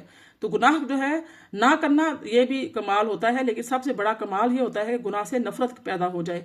تمام صحابہ کرام رضی اللہ تعالیٰ عنہ کو کفر و فسق اور گناہ سے دلی بیزار ہیں، تو ان کے دلوں میں ایمان ہے، تقوی ہے اور رشد و ہدایت ہے، اور وہ ایسی رچ بس گئی ہے جیسے گلاب کے پھول میں رنگ و بو ہوتی ہے، کیونکہ یہ اللہ تعالیٰ نے ان کے دلوں میں بسائی ہے۔ آیت نمبر 9 دیکھیے، وَإِن طَائِفَتَانِ مِنَ الْمُؤْمِنِينَ اقْتَتَلُوا فَأَصْلِحُوا بَيْنَهُمَا فَإِن بَغَتْ إِحْدَاهُمَا عَلَى الْأُخْرَى فَقَاتِلُوا الَّتِي تَبْغِي حَتَّى تَفِيءَ إِلَى أَمْرِ اللَّهِ فَإِن فَاءَتْ فَأَصْلِحُوا بَيْنَهُمَا بِالْعَدْلِ وَاقْسِطُوا إِنَّ اللَّهَ يُحِبُّ الْمُقْسِطِينَ۔ اور اگر مسلمانوں کے 2 گروہ آپس میں جنگ کریں تو ان کے درمیان صلح کرا دیا کرو، پھر اگر ان میں سے ایک گروہ دوسرے پر زیادتی اور سرکشی کرے تو اس گروہ سے لڑو جو زیادتی کا مرتکب ہو رہا ہے، یہاں تک کہ وہ اللہ کے حکم کی طرف لوٹ آئے۔ پھر اگر وہ رجوع کر لے تو دونوں کے درمیان عدل کے ساتھ صلح کرو اور انصاف سے کام لو، بے شک اللہ انصاف کرنے والوں کو بہت پسند کرتا ہے۔ اب دیکھیے قرآن مجید اور حدیث مبارکہ میں بکثرت مقامات پر مسلمانوں کو آپس میں صلح صفائی رکھنے اور ان کے درمیان صلح کروانے کا حکم دیا گیا ہے۔ اس سے بہت زیادہ فضائل بھی ہیں۔ اللہ پاک نے قرآن پاک میں سورہ نساء میں بھی ارشاد فرمایا آیت نمبر 128 میں کہ وَإِمْرَأَةٌ خَافَتْ مِن بَعْلِهَا نُشُوزًا أَوْ إِعْرَاضًا فَلَا جُنَاحَ عَلَيْهِمَا أَن يُصْلِحَا بَيْنَهُمَا صُلْحًا وَالصُّلْحُ خَيْرٌ فرمایا اور اگر کسی عورت کو اپنے شوہر کی زیادتی یا بے رغبتی کا اندیشہ ہو تو ان پر کوئی حرج نہیں کہ آپس میں صلح کر لیں، صلح جو ہے وہ بہتر چیز ہے۔ ایسے ہی اللہ تعالیٰ کی ذات نے قرآن پاک میں بھی سورہ نساء میں 114 آیت میں فرمایا کہ ان کے اکثر خفیہ مشوروں میں سے کوئی بھلائی نہیں ہوتی مگر ان لوگوں کے مشوروں میں جو صدقہ کا یا نیکی کا یا لوگوں میں باہم صلح کرانے کا مشورہ کریں، اور جو اللہ کی رضامندی تلاش کرنے کے لیے یہ کام کرتا ہے تو اسے عنقریب ہم بڑا ثواب عطا فرمائیں گے۔ حضرت ام کلثوم بنت عقبہ رضی اللہ تعالیٰ سے روایت ہے کہ نبی کریم صلی اللہ علیہ وآلہ وسلم نے ارشاد فرمایا کہ وہ شخص جھوٹا نہیں جو لوگوں کے درمیان صلح کرائے، کہ اچھی بات پہنچاتا ہے یا اچھی بات کہتا ہے۔ حضرت ابو دردہ فرماتے ہیں کہ رسول کریم نے ارشاد فرمایا کہ میں تمہیں ایسا کام نہ بتاؤں جو درجے میں روزے، نماز، زکوٰۃ سے بھی افضل ہو؟ صحابہ کرام رضی اللہ تعالیٰ عنہم نے عرض کیا یا رسول اللہ کیوں نہیں؟ ارشاد فرمایا آپس میں صلح کروا دینا۔ تو یہاں بھی یاد رکھنا چاہیے کہ مسلمانوں میں وہی صلح کروانا جائز ہے جو شریعت کے دائرے میں ہو، جبکہ ایسی صلح جو حرام کو حلال اور حلال کو حرام کر دے وہ ناجائز ہے۔ جیسا کہ حضرت ابو ہریرہ رضی اللہ تعالیٰ سے روایت ہے کہ نبی کریم صلی اللہ علیہ وآلہ وسلم نے ارشاد فرمایا مسلمانوں کے مابین صلح کروانا جائز ہے، مگر وہ صلح جائز نہیں جو حرام کو حلال کر دے یا حلال کو حرام کر دے۔ تو میری پیاری بہنوں، یہاں پہ نقطہ سمجھنے والا ہے، اس سے ان لوگوں کو نصیحت حاصل کرنی چاہیے جو عورت کو 3 طلاقیں ہو جانے کے باوجود شوہر اور بیوی سے یہ کہتے ہیں کہ کوئی بات نہیں، تم سے غلطی ہوئی ہے، اسے اللہ تعالیٰ معاف کر دے گا، تو اس لیے تم آپس میں صلح کر لو۔ حالانکہ 3 طلاقوں کے بعد وہ عورت اللہ تعالیٰ اور رسول کریم کے احکام کے مطابق اپنے شوہر سے حرام ہو چکی ہوتی ہے، اور صرف صلح کرا لینے سے یہ حرام جو ہے وہ حلال نہیں ہو سکتا۔ تو ان کا یہ صلح کروانا حرام کو حلال کرنے کی کوشش کرنا ہے، اور یہ ہرگز جائز نہیں ہے، اور ایسی صلح کروانے والے خود بھی گناہ گار ہوں گے، اور اس صلح کے بعد وہ مرد و عورت شوہر بیوی والا جو تعلق قائم کریں گے اس کا گناہ ہونے بھی ہوگا، گناہ انہیں بھی ہوگا، اور یہ ہوگا کہ جو اولاد پیدا ہوگی وہ زانیہ ہوگی، ان کے لیے اب وہ تعلق قائم کرنا حرام ہے، اور یہ چونکہ حرام کام میں اس کی مدد کر رہے ہیں تو اس کی ترغیب دے رہے ہیں، تو اس کے گناہ میں بھی یہ شریک ہیں۔ تو اللہ تعالیٰ سے دعا ہے کہ اللہ تعالیٰ عقل سلیم عطا فرمائے ایسے لوگوں کو اسی کا رویہ کرتے ہیں، یا بعض دفعہ طلاقیں 3 ہو جاتی ہیں، جا کے علماء کرام کو غلط مسئلہ بتاتے ہیں، غلط فتویٰ لے آتے ہیں، پھر مساکین کو کھانا وانا کھلا کے آپس میں رہنے لگتے ہیں۔ اور یہ بات بھی ہے، ظلم جو ہے کہ بہت ہی بدترین فعل ہے جس سے انسان اپنی بنیادی حق سے محروم ہو کر اذیت اور کرب کی زندگی گزارنے پر مجبور ہوتا ہے، اور یہ وہ عمل ہے جس سے جھگڑے، فسادات جنم لیتے ہیں، لوگ بغاوت، سرکشی پر اتر آتے ہیں، اصول و قوانین ماننے سے انکار کر دیتے ہیں، جس کے نتیجے میں انسانی حقوق تلف ہوتے ہیں، معاشرے کا امن سکون تباہ ہو کر رہ جاتا ہے۔ دین اسلام چونکہ انسانی حقوق کا سب سے بڑا محافظ اور معاشرتی امن کو برقرار رکھنے کا سب سے زیادہ حامی ہے، اسی لیے اس دین نے انسانی حقوق تلف کرنے اور معاشرتی امن میں بگاڑ پیدا کرنے والے ہر فعل سے روکا ہے۔ اللہ اکبر۔ حضرت انس فرماتے ہیں کہ رسول اللہ نے ارشاد فرمایا کہ اپنے بھائی کی مدد کرو، خواہ وہ ظالم ہو یا مظلوم۔ تو کسی نے عرض کیا یا رسول اللہ اگر وہ مظلوم ہو تو مدد کروں گا، لیکن ظالم ہو تو کیسے مدد کروں گا؟ ارشاد فرمایا اس کو ظلم کرنے سے روک دے، یہی اس کی مدد کرنا ہے۔ تو میری پیاری بہنوں، حضرت عبداللہ بن عمر رضی اللہ تعالیٰ فرماتے ہیں کہ نبی کریم صلی اللہ علیہ وسلم نے ارشاد فرمایا جو کسی مظلوم کے ساتھ اس کی مدد کرنے چلے تو اللہ تعالیٰ اسے اس دن ثابت قدمی عطا فرمائے گا جس دن قدم پھسل رہے ہوں گے۔ اللہ پاک سے دعا ہے کہ اللہ تعالیٰ ہمیں بھی مظلوم کی حمایت اور مدد کرنے کی توفیق عطا فرمائے۔ میری پیاری بہنوں، یہ بہت ہی پیاری آیات ہیں۔ آگے دیکھیے آیت نمبر 10 ہے انما المؤمنون اخوۃ فاصلحوا بین اخویکم واتقوا اللہ لعلکم ترحمون۔ بات یہی ہے کہ سب اہل ایمان آپس میں بھائی ہیں، سو تم اپنے 2 بھائیوں کے درمیان صلح کرایا کرو اور اللہ سے ڈرتے رہا کرو تاکہ تم پر رحم کیا جائے۔ اب یہاں پر دیکھیے مسلمان تو آپس میں بھائی ہی ہیں، کیونکہ یہ آپس میں دینی تعلق اور اسلامی محبت کے ساتھ مربوط ہیں، تو یہ رشتہ تمام دنیاوی رشتوں سے مضبوط تر ہے۔ تو لہٰذا جب 2 بھائیوں میں جھگڑا واقع ہو تو ان میں صلح کرا دو، اللہ تعالیٰ سے ڈرو تاکہ تم پر رحمت ہو، کیونکہ اللہ تعالیٰ سے ڈرنا اور پرہیزگاری اختیار کرنا ایمان والوں کی باہمی محبت اور الفت کا سبب ہے۔ جو اللہ تعالیٰ سے ڈرتا ہے اس پر اللہ تعالیٰ کی رحمت جو ہے وہ نازل ہوتی ہے۔ اس بارے میں حضرت عبداللہ بن عمر فرماتے ہیں کہ رسول اللہ نے ارشاد فرمایا کہ مسلمان کا بھائی ہے، وہ اس پر ظلم کرے نہ اس کو رسوا کرے، جو شخص اپنے بھائی کی ضرورت پوری کرنے میں مشغول رہتا ہے اللہ تعالیٰ اس کی ضرورت پوری کرتا ہے، اور جو شخص کسی مسلمان سے مصیبت کو دور کرتا ہے اللہ تعالیٰ قیامت کے دن اس کے مصائب میں سے کوئی مصیبت دور فرما دے گا، اور جو شخص کسی مسلمان کا پردہ رکھتا ہے قیامت کے دن اللہ تعالیٰ اس کا پردہ رکھے گا۔ اسی سلسلے میں ایسے نعمان بن بشیر رضی اللہ تعالیٰ سے روایت ہے کہ رسول کریم صلی اللہ علیہ وسلم نے ارشاد فرمایا سارے مسلمان ایک شخص کی طرح ہیں، جب اس کی آنکھ میں تکلیف ہوگی تو سارے جسم میں تکلیف ہوگی، اور اگر اس کے سر میں درد ہو تو سارے جسم میں درد ہوگا۔ ہمارا دین اتنا پیارا ہے، کیا تعلیمات دے رہا ہے، اور ہم جس کا درد ہے اسی کا درد ہے، جس کی تکلیف ہے اسی کی تکلیف ہے۔ اب تو یہ حال ہو گیا ہے کہ جس کو جانتے ہیں اس کو سلام کرتے ہیں، اس کے ساتھ کوئی دو بہنیں یا بھائی مسلمان وہاں کھڑے ہیں اس کو سلام نہیں کرتے۔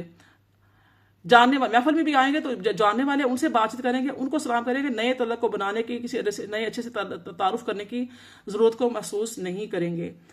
حضرت ابو موسیٰ اشعری رضی اللہ تعالیٰ عنہ سے روایت ہے کہ نبی کریم صلی اللہ علیہ وسلم نے ارشاد فرمایا ایک مسلمان دوسرے مسلمان کے لیے عمارت کی طرح ہے جس کی ایک اینٹ دوسری اینٹ کو مضبوط کرتی ہے۔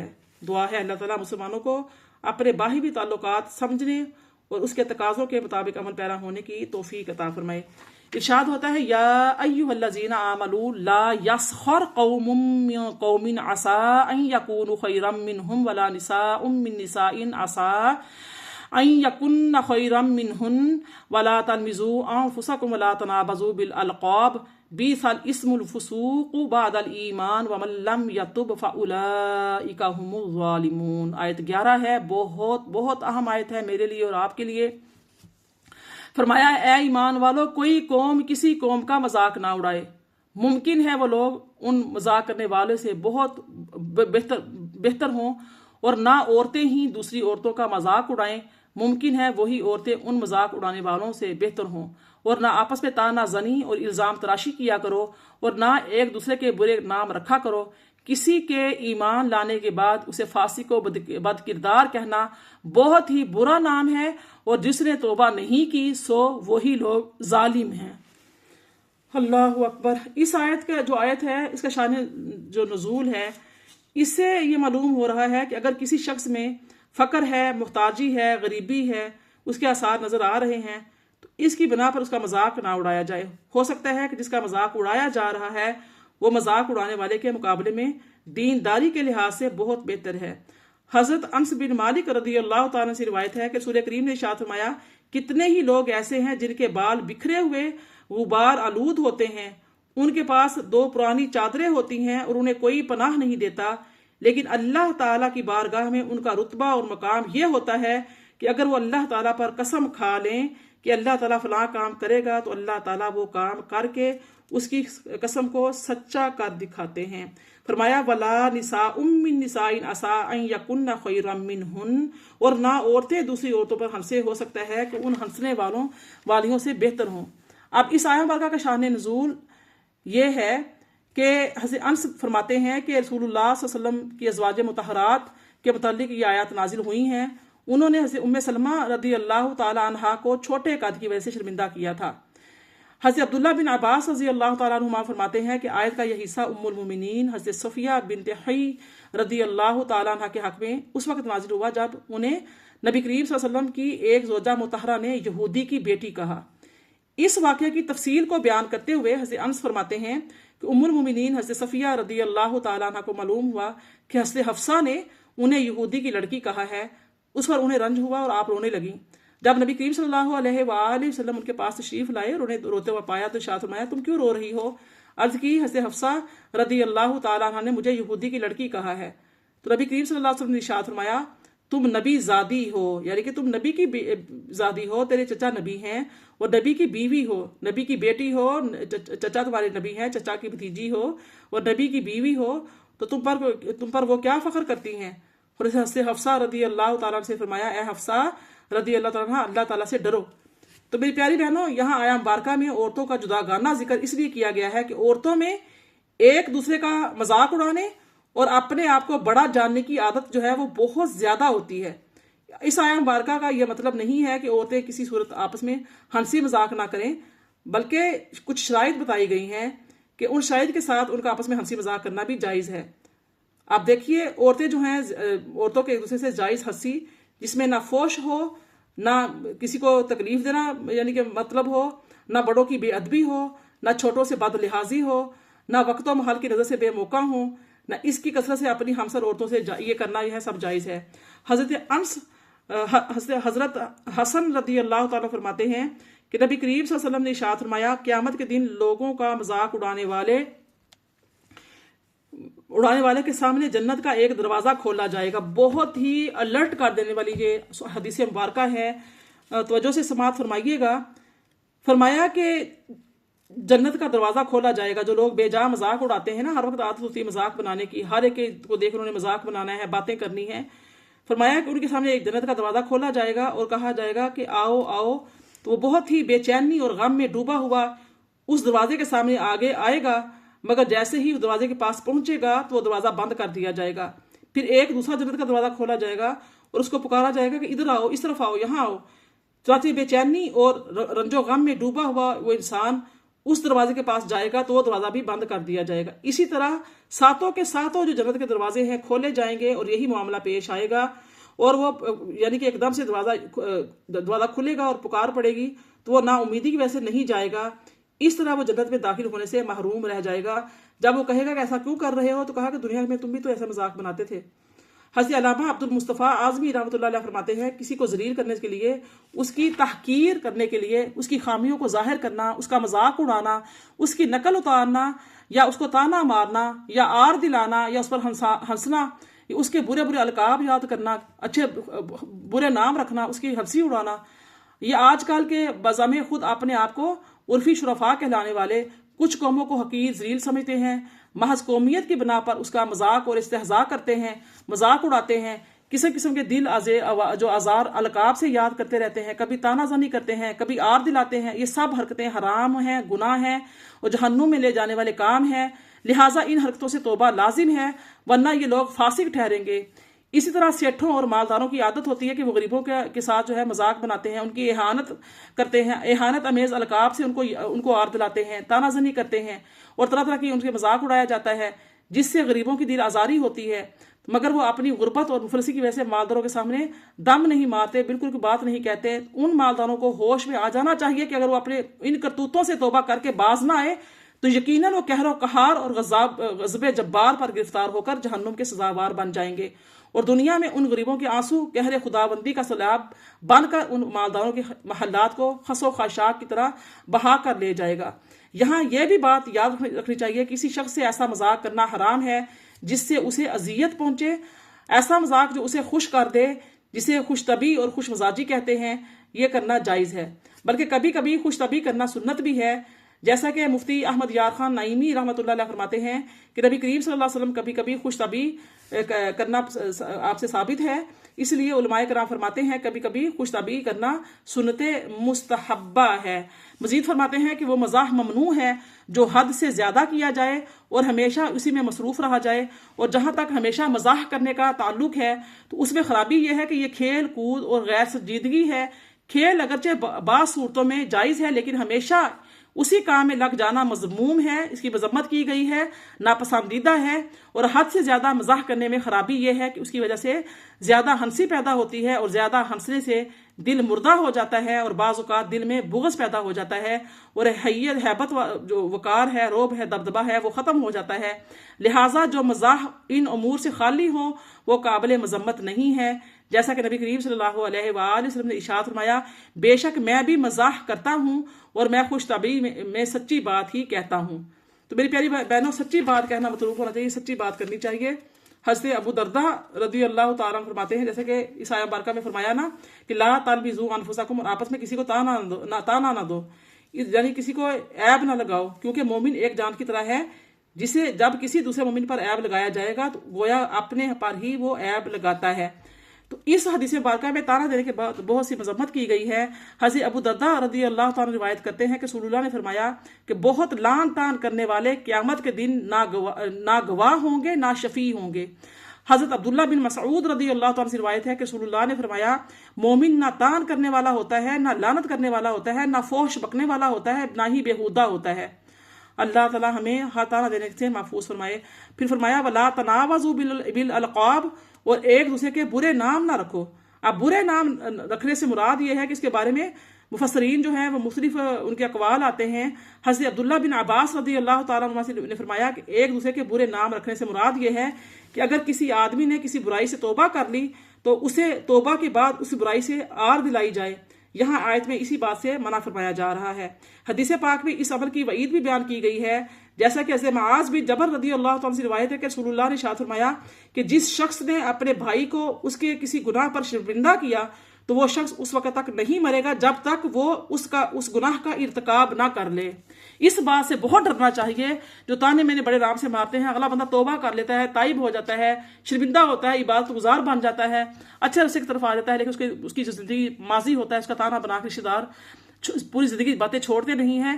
یہاں پہ الرٹ ہونا چاہیے کہ جب تک کوئی بندہ جو توبہ کر لیتا ہے اس کی سابقہ زندگی کو ڈسکس کرنا یا اس کو تانا مارنا جو ہے وہ ایسا ہے کہ فرمایا کہ اس کی سزا یہ ہے کہ جب تک وہ بندہ جو تانا مارتا ہے پچھلی زندگی کو گزرے ہوئے لمحات سے کی بات کوئی ایسا واقعہ پیش آیا ہے تو اس پر جب تک اس کو موت اس وقت تک نہیں آئے گی جب تک وہ بھی اس گناہ کا ارتکاب نہ کر لے۔ تو بعض علماء نے فرمایا کہ برے نام رکھنے سے مراد کسی مسلمان کو کتا یا گدھا یا سور کہنا ہے۔ بعض علماء نے فرمایا کہ اس سے وہ القاب مراد ہے جن سے مسلمانوں کی برائی نکلتی ہو اور اس کو ناگوار ہو، لیکن تعریف کے القاب جو سچے ہوں ممنوع نہیں ہے، جیسا کہ حضرت ابوبکر صدیق رضی اللہ عنہ کا لقب عتیق ہے اور حضرت عمر فاروق رضی اللہ عنہ کا جو لقب ہے فاروق ہے اور حضرت عثمان کا جو لقب ہے وہ غنی ہے، ذو نورین کہا جاتا ہے، حضرت علی ابو تراب کہلاتے ہیں، حضرت خالد جو ہیں وہ سیف اللہ کہلاتے ہیں۔ تو ایسے القاب پیارے پیارے القابات دینا یا کوئی کسی کے اندر اچھی عادت ہے تو اس عادت کے لحاظ سے یعنی کہ القاب دینا یہ کوئی بات نہیں۔ جیسے ابو ہریرہ تھے، بلیوں سے بہت زیادہ پیار کرتے تھے، تو آپ سے کہہ دیا ہو ابو ہریرہ تو یعنی کہ وہ بلیوں کے باپ، تو آپ کا نام ہی پڑ گیا یہ والا، حالانکہ آپ کا اصل نام یہ نہیں تھا۔ پھر فرمایا بئس الاسم الفسوق بعد الایمان، مسلمان ہونے کے بعد فاسق کہلانا کیا ہی برا نام ہے، یعنی کہ مسلمان ہونے کے بعد فاسق کہلانا کیا ہی برا نام ہے۔ تو اے مسلمانوں، کسی مسلمان کی ہنسی بنا کر یا اس کو عیب لگا کر یا اس کا نام بگاڑ کر اپنے آپ کو فاسق نہ کہلاؤ، اور جو لوگ ان تمام افعال سے توبہ نہ کریں تو وہی ظالم ہے۔ فاسق کہا جاتا ہے جو اللہ تعالیٰ کے احکامات سن کر اس کی نافرمانی کرتا ہے، اس کو فاسق کہا گیا ہے۔ اس لیے اللہ پاک نے یہاں پر یہ فرمایا کہ کسی مسلمان کو برے نام لے کر، ہنسی بنا کر، مذاق بنا کر، عیب لگا کر، نام بگاڑ کر فاسق نہ بن جانا۔ استغفر اللہ۔ تو اس آیہ مبارکہ سے ہمیں 3 مسئلے معلوم ہو رہے ہیں کہ مسلمانوں کی کوئی قوم ذلیل نہیں، ہر مومن جو ہے، ہر قوم جو ہے، ہر مومن عزت والا ہے۔ عزت کا دار و مدار محض نسب پر نہیں ہوتا، تقوی اور پرہیزگاری پر ہے۔ مسلمان بھائی کو نسبی طعنہ دینا حرام اور مشرکوں کا طریقہ ہے۔ آج کل دیکھیے یہ بیماری مسلمانوں میں عام پھیلی ہوئی ہے، نسبی طعنے کی بیماری عورتوں میں زیادہ ہوتی ہے۔ انہیں اس آیت سے سبق لینا چاہیے۔ نہیں معلوم کہ بارگاہ الہی میں کون کس سے بہتر ہے۔ آیت نمبر 12 میں ارشاد ہوتا ہے یا ایھا الذین آمنوا اجتنبوا کثیرا من الظن ان بعض الظن اثم ولا تجسسوا ولا یغتب بعضکم بعضا ایحب احدکم ان یاکل لحم اخیہ میتا فکرہتموہ واتقوا اللہ ان اللہ تواب الرحیم۔ اے ایمان والو، زیادہ تر گمانوں سے بچا کرو، بے شک بعض گمان ایسے گناہ ہوتے ہیں جن پر اخروی سزا واجب ہوتی ہے، اور کسی کے غیبوں اور رازوں کی جستجو نہ کیا کرو اور نہ پیٹھ پیچھے ایک دوسرے کی برائی کیا کرو۔ کیا تم میں سے کوئی شخص پسند کرے گا کہ وہ اپنے مردہ بھائی کا گوشت کھائے؟ سو تم اس سے نفرت کرتے ہو۔ ان تمام معاملات میں اللہ سے ڈرو، بے شک اللہ توبہ کو قبول فرمانے والا اور بہت رحم فرمانے والا ہے۔ اللہ اکبر۔ یا ایھا الذین آمنوا اجتنبوا کثیرا من الظن، اے ایمان والو بہت زیادہ گمان کرنے سے بچو۔ اللہ اکبر۔ آیت کے اس حصے میں اللہ تعالیٰ نے اپنے مومن بندوں کو بہت زیادہ گمان کرنے سے منع فرمایا ہے، کیونکہ بعض گمان جو ہیں ایسے ہیں جو محض گناہ ہیں، لہٰذا احتیاط کا تقاضا یہی ہے کہ گمان کی کثرت سے بچا جائے۔ گمان کی کئی اقسام ہوتی ہیں، اس میں سے میں 4 عرض کرتی ہوں۔ ایک تو یہ ہے جو واجب، جیسے اللہ تعالیٰ کے ساتھ اچھا گمان رکھنا۔ ایک ہے گمان مستحب، جیسے صالح مومن کے ساتھ نیک گمان رکھنا۔ تیسرا جو گمان ہے وہ ممنوع اور حرام ہے، جیسے اللہ تعالیٰ کے ساتھ برا گمان کرنا اور یوں ہی مومن کے ساتھ برا گمان کرنا۔ چوتھا جو گمان ہے وہ جائز، جیسے فاسق مومن کے ساتھ ایسا گمان کرنا جیسے وہ افعال اس سے ظہور میں آتے ہوں۔ حضرت سفیان ثوری رضی اللہ عنہ فرماتے ہیں کہ گمان جو ہیں وہ دو طرح کے ہوتے ہیں، ایک وہ کہ جو دل میں آئے اور زبان سے بھی کہہ دیا جائے، یہ اگر مسلمان پر برائی کے ساتھ ہے تو گناہ ہے۔ دوسرا گمان یہ ہے کہ دل میں آئے اور زبان سے نہ کہا جائے، یہ اگرچہ گناہ نہیں مگر اس سے بھی دل کو خالی کرنا ضروری ہے، کیونکہ جب گمان دل میں کوئی آتا ہے تو فوراً دل کو خالی نہ کیا جائے، پھر وہ ایک وسوسہ بن جاتا ہے اور بار بار آتا رہتا ہے۔ تو لہٰذا قرآن مجید کے ایک مقام میں اللہ تعالیٰ کی ذات نے ارشاد فرمایا کہ وَلَا تَقْفُ مَا لَيْسَ لَكَ بِهِ عِلْمٌ إِنَّ السَّمْعَ وَالْبَصَرَ وَالْفُؤَادَ كُلُّ أُولَٰئِكَ كَانَ عَنْهُ مَسْئُولًا، فرمایا اور اس بات کے پیچھے نہ پڑ جس کا تجھے علم نہیں، بے شک کان اور آنکھ اور دل ان سب کے بارے میں سوال کیا جائے گا۔ اس بارے میں حضرت ابو ہریرہ رضی اللہ عنہ سے روایت ہے کہ رسول کریم صلی اللہ علیہ وسلم نے ارشاد فرمایا اپنے آپ کو بدگمانی سے بچاؤ کہ بدگمانی بدترین جھوٹ ہے۔ ایک دوسرے کے ظاہری اور باطنی عیب مت تلاش کرو، حرص نہ کرو، حسد نہ کرو، بغض نہ کرو، ایک دوسرے سے روگردانی نہ کرو، اور اے اللہ کے بندو بھائی بھائی بن جاؤ۔ اللہ تعالیٰ سے دعا ہے کہ اللہ تعالیٰ ہمیں ایک دوسرے کے بارے میں بدگمانی کرنے سے بچنے کی توفیق عطا فرمائے۔ بدگمانی کے دینی بھی بہت نقصانات ہیں اور دنیاوی بھی نقصانات بہت شدید ہیں۔ بدگمانی جو ہوتی ہے اس میں یعنی کہ بغض اور حسد جیسے خطرناک جو ہے امراض وہ پیدا ہو جاتے ہیں۔ بدگمانی کرنے سے دو بھائیوں میں دشمنی پیدا ہو جاتی ہے، ساس اور بہو ایک دوسرے کے خلاف ہو جاتے ہیں، شوہر اور بیوی میں ایک دوسرے پر اعتماد ختم ہو جاتا ہے اور بات بات پر آپس میں لڑائی جھگڑے رہنے لگتے ہیں، اور آخر کار ان میں جو ہے ڈیورس اور جدائی کی نوبت آ جاتی ہے۔ بھائی اور بہن کے درمیان تعلقات ٹوٹ جاتے ہیں اور یوں ایک ہنستا بستا گھر جو ہے وہ اجڑ جاتا ہے۔ دوسروں کے لیے برے خیالات رکھنے والے افراد پر فالج اور دل کی بیماریوں کا خطرہ زیادہ ہو جاتا ہے، جیسا کہ حال ہی میں امریکن ہارٹ ایسوسی ایشن کی جانب سے جاری کردہ ایک تحقیقی رپورٹ میں یہ انکشاف کیا گیا ہے کہ وہ افراد جو دوسروں کے لحاظ سے دوسروں کے لیے مخالفانہ سوچ رکھتے ہیں اور اس کی وجہ سے ذہنی دباؤ کا شکار اور غصے میں رہتے ہیں، ان میں دل کی بیماریوں اور فالج کا خطرہ 86% بڑھ جاتا ہے۔ علامہ جو امام محمد غزالی ہیں فرماتے ہیں کہ شیطان آدمی کے دل میں بدگمانی ڈالتا ہے تو مسلمان کو چاہیے کہ وہ شیطان کی تصدیق نہ کرے اور اس کو خوش نہ کرے، حتیٰ کہ اگر کسی کے منہ سے شراب کی بو آ رہی ہو تو پھر بھی اس پر حد نہ لگانا جائز ہے، کیونکہ ہو سکتا ہے کہ اس نے شراب کا ایک گھونٹ پی کر کلی کر دی ہو یا کسی نے اس کو جبرن شراب پلا دی ہو، اس کا احتمال ہے، تو دل میں بدگمانی کی تصدیق کر کے شیطان کو خوش نہ کرے۔ اب دیکھیے یہ چیزیں منع ہیں، اس سے ہمیں یہ بھی معلوم ہو رہا ہے کہ مسلمانوں کو غیبت کرنا، اس کی عیب تلاش کرنا منافق کا شعار ہے، اور عیب تلاش کرنے والے کا انجام ذلت اور رسوائی ہے، کیونکہ جو شخص کسی دوسرے مسلمان کی عیب تلاش کر رہا ہے تو یقیناً اس میں بھی کوئی نہ کوئی عیب ضرور ہوتا ہے اور ممکن ہے کہ وہ عیب ایسا ہو جس کے ظاہر ہونے سے وہ معاشرے میں ذلیل و خوار ہو جائے۔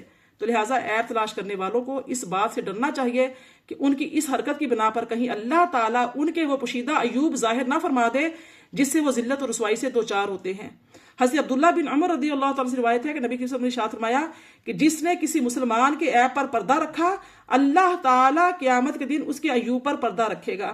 حضرت عقبہ بن عامر رضی اللہ تعالیٰ فرماتے ہیں کہ رسول اللہ صلی اللہ علیہ وسلم نے ارشاد فرمایا کہ جو شخص ایسی چیز دیکھے جس کو چھپانا چاہیے اور اسے پردہ ڈال دیا یعنی چھپا دی تو ایسا ہی ہے جیسے موعودہ یعنی زندہ زمین میں دبا دی جانے والی بچی کو زندہ کیا۔ دعا ہے اللہ تعالیٰ ہمیں بھی اپنے مسلمان بہن بھائیوں کی عیب چھپانے کی توفیق عطا فرمائے، آمین۔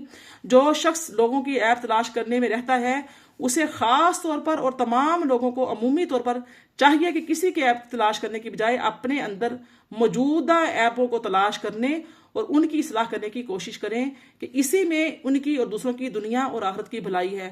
حضرت ابو ہریرہ رضی اللہ تعالیٰ سے روایت ہے کہ رسول اللہ نے فرمایا تم میں سے کوئی شخص اپنے بھائی کی آنکھ میں تنکا دیکھتا ہے اور اپنی آنکھ کو بھول جاتا ہے۔ حضرت عبداللہ بن عباس رضی اللہ تعالیٰ عنہما فرماتے ہیں کہ جب تم اپنے ساتھی کے عیب ذکر کرنے کا ارادہ کرو تو اس وقت اپنے عیبوں کو یاد کر لیا کرو۔ اللہ پاک سے دعا ہے اللہ تعالیٰ ہمیں دوسروں کی عیب تلاش کرنے سے بچنے، اپنے عیبوں کو تلاش کرنے اور ان کی اصلاح کرنے کی توفیق عطا فرمائے۔ پھر فرمایا وَلَا يَغْتَبْ بَعْضُكُمْ بَعْضًا، اور ایک دوسرے کی غیبت نہ کرو۔ آپ دیکھیں اس آیت مبارکہ میں تیسرا حکم دیا گیا ہے کہ ایک دوسرے کی غیبت نہ کرو۔ کیا تم میں کوئی یہ پسند کرے گا کہ اپنے مرے ہوئے بھائی کا گوشت کھائے؟ یقیناً یہ تمہیں ناپسند ہوگا۔ تو پھر مسلمان بھائی کی غیبت بھی تمہیں گوارا نہیں ہونی چاہیے، کیونکہ اس کی پیٹھ پیچھے برا کہنا اس کے مرنے کے بعد اس کا گوشت کھانے کی مثل ہے، کیونکہ جس طرح کسی کا گوشت کاٹنے سے اس کو ایذا ہوتی ہے، اسی طرح اس کی بدگوئی کرنے سے اسے قلبی تکلیف ہوتی ہے، اور در حقیقت عزت و آبرو گوشت سے زیادہ پیاری ہے۔ حضرت ابو سعید اور حضرت جابر رضی اللہ تعالیٰ عنہما سے روایت ہے کہ رسول اللہ صلی اللہ علیہ وآلہ وسلم نے ارشاد فرمایا، غیبت زنا سے بھی زیادہ سخت چیز ہے۔ لوگوں نے عرض کی، یا رسول اللہ، غیبت زنا سے زیادہ سخت کیسے ہے؟ ارشاد فرمایا، مرد زنا کرتا ہے پھر توبہ کرتا ہے تو اللہ تعالیٰ اس کی توبہ قبول فرماتا ہے، اور غیبت کرنے والے کی تب تک مغفرت نہیں ہوگی جب تک وہ معاف نہ کر دے جس کی غیبت کی ہوگی۔ حضرت انس بن مالک فرماتے ہیں کہ سرکار دو عالم صلی اللہ علیہ وسلم نے ارشاد فرمایا، جب مجھے معراج کرائی گئی تو میں ایسے لوگوں کے پاس سے گزرا جن کے ناخن پیتل کے تھے اور وہ ان ناخنوں سے اپنے چہروں اور سینوں کو نوچ رہے تھے۔ میں نے پوچھا، یا جبریل، یہ کون لوگ ہیں؟ انہوں نے عرض کیا، یہ وہ افراد ہیں جو لوگوں کا گوشت کھاتے تھے اور ان کی عزتوں کو پامال کرتے تھے۔ تو میری پیاری بہنوں، یہ ماہ سیام ہے اور وہ بھی اس کے یعنی کہ رخصت ہو رہا ہے ہم سے۔ آج ممکنہ شب قدر ہے، یہاں ہمارے ہاں عرب ممالک میں 26واں روزہ ہے اور رات 27ویں ہے۔ تو آپ لوگ جو ہیں یعنی کہ اس چیز کو دیکھیں کہ ہم جو ہے اپنے اعمال کی اصلاح کس طرح کر سکتے ہیں۔ بے شک روزہ جو ہے وہ تقویٰ ہے۔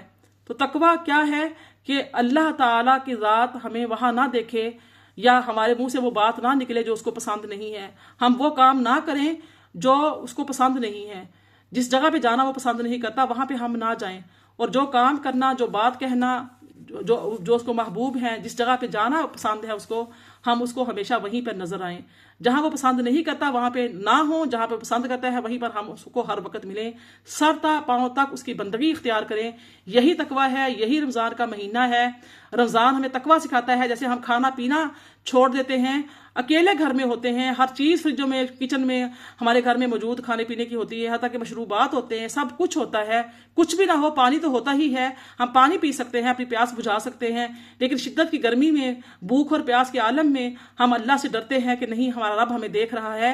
تو اسی طرح بالکل ہمیں ہر بات کہتے ہوئے، ہر وہ کام کرتے ہوئے جو اللہ تعالیٰ کی نافرمانی والے کام ہیں، ان کو کرتے ہوئے یہ بات ہمارے اندر آنی چاہیے، فوراً الرٹ ہو جانا چاہیے ہمیں کہ ہم یہ بات کرنے لگے ہیں، کسی کی غیبت ہو رہی ہے، کسی پر بدگمانی کا اظہار ہم کر رہے ہیں، جبکہ ہمیں پتہ ہی نہیں ہے کہ ایک گمان کو سچا بنا کر پیش کیا جا رہا ہے۔ یہ باتیں بالکل صحیح نہیں ہیں، جائز نہیں ہیں، حرام ہیں، جہنم میں لے جانے والے کام ہیں۔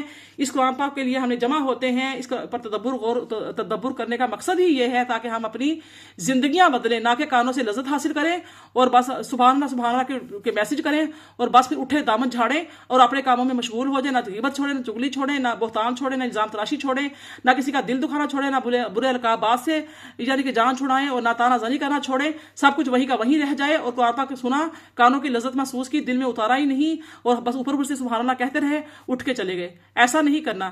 ارشاد ہوتا ہے، یا ایھا الناس انا خلقناکم من ذکر و انثی وجعلناکم شعوبا وقبائل لتعارفوا ان اکرمکم عند اللہ اتقاکم ان اللہ علیم خبیر۔ اے لوگو، ہم نے تمہیں مرد اور عورت سے پیدا فرمایا اور ہم نے تمہیں بڑی بڑی قوموں اور قبیلوں میں تقسیم کیا تاکہ تم ایک دوسرے کو پہچان سکو۔ بے شک اللہ کے نزدیک تم سے میں زیادہ باعزت وہ ہے جو تم میں زیادہ پرہیزگار ہو۔ بے شک اللہ خوب جاننے والا، خوب خبر رکھنے والا ہے۔ فرمایا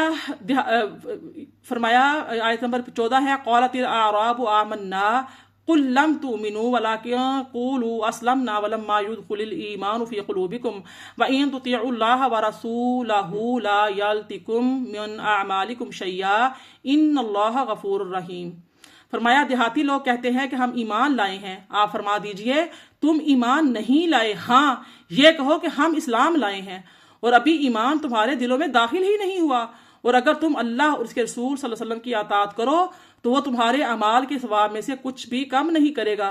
بے شک اللہ تعالی بہت بخشنے والا، بہت رحم فرمانے والا ہے۔ یعنی مسلمان ہونا ایک الگ بات ہے اور ایمان والا ہونا ایک الگ بات ہے۔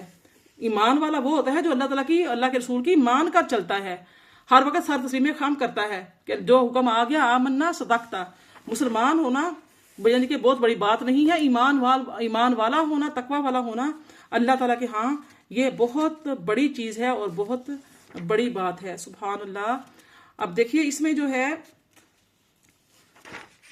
آیت نمبر 15 دیکھ لیجیے، انما المؤمنون الذین آمنوا باللہ ورسولہ ثم لم یرتابوا وجاہدوا باموالہم وانفسہم فی سبیل اللہ اولئک هم الصادقون۔ اے ایمان والے تو صرف وہ لوگ ہیں جو اللہ اور اس کے رسول صلی اللہ علیہ وسلم پر ایمان لائے، بے شک میں نہ پڑے اور اللہ کی راہ میں اپنے اموال اور اپنی جان سے جہاد کرتے رہے، یہی وہ لوگ ہیں جو دعوی ایمان میں سچے ہوں۔ قل اتعلمون اللہ بدینکم واللہ یعلم ما فی السماوات وما فی الارض واللہ بکل شیء علیم۔ فرما دیجئے کیا تم اللہ کو اپنی دینداری جتلا رہے ہو، حالانکہ اللہ ان تمام چیزوں کو جانتا ہے جو آسمانوں میں ہیں، جو زمین میں ہیں، اور اللہ ہر چیز کا خوب علم رکھنے والا ہے۔ یمنون علیک ان اسلموا قل لا تمنوا علی اسلامکم بل اللہ یمن علیکم ان ہداکم للایمان ان کنتم صادقین۔ آیت 17 ہے، یہ لوگ آپ پر احسان جتلاتے ہیں کہ وہ اسلام لے آئے ہیں، فرما دیجئے تم اپنے اسلام کا مجھ پر احسان نہ جتلاؤ، بلکہ اللہ تم پر احسان فرماتا ہے کہ اس نے تمہیں ایمان کا راستہ دکھایا ہے، بشرط یہ کہ تم ایمان میں سچے ہو۔ سبحان اللہ، بے شک اللہ تعالیٰ نہ چاہتا تو کوئی بھی اسلام میں نہیں آ سکتا، کوئی بھی ہدایت یافتہ نہیں ہو سکتا۔ آخری آیت ہے اسلام مبارکہ کی، ان اللہ یعلم غیب السماوات والارض واللہ بصیر بما تعملون۔ بے شک اللہ آسمانوں اور زمین کے سب غیب جانتا ہے اور اللہ جو عمل بھی تم کرتے ہو اسے خوب دیکھنے والا ہے۔ سبحان اللہ۔ یہاں سے ہماری سورہ قاف شروع ہوتی ہے۔ سورہ قاف جو ہے یہ مکہ مکرمہ میں نازل ہوئی ہے، اس میں 3 رکوع ہیں اور 45 آیتیں ہیں۔ قاف جو ہے یہ بھی حروف مقطعات میں سے ایک حرف ہے، اور اس سورت کی پہلی آیت میں یہ حرف موجود ہے، اسی مناسبت سے اسے سورہ قاف کہتے ہیں۔ حضرت عمر بن خطاب رضی اللہ تعالیٰ نے حضرت ابو واقد لیثی رضی اللہ تعالیٰ سے پوچھا کہ نبی کریم صلی اللہ علیہ وآلہ وسلم عیدین کی نماز میں کیا پڑھا کرتے تھے؟ تو آپ نے عرض کی، حضور پر نور صلی اللہ تعالیٰ علیہ وآلہ وسلم عید کی نماز میں قاف والقرآن المجید اقتربت الساعۃ وانشق القمر یہ پڑھا کرتے تھے۔ اس طرح سے حضرت ام ہشام بنت حارثہ رضی اللہ تعالیٰ عنہ فرماتی ہیں کہ میں نے قاف والقرآن مجید نبی صلی اللہ علیہ وسلم کی زبان اقدس سے سن کر ہی یاد کیا، تو آپ صلی اللہ علیہ وسلم ہر جمعہ کے دن ممبر پر خطبہ دیتے ہوئے یہ سورۃ مبارکہ جو ہے وہ پڑھا کرتے تھے۔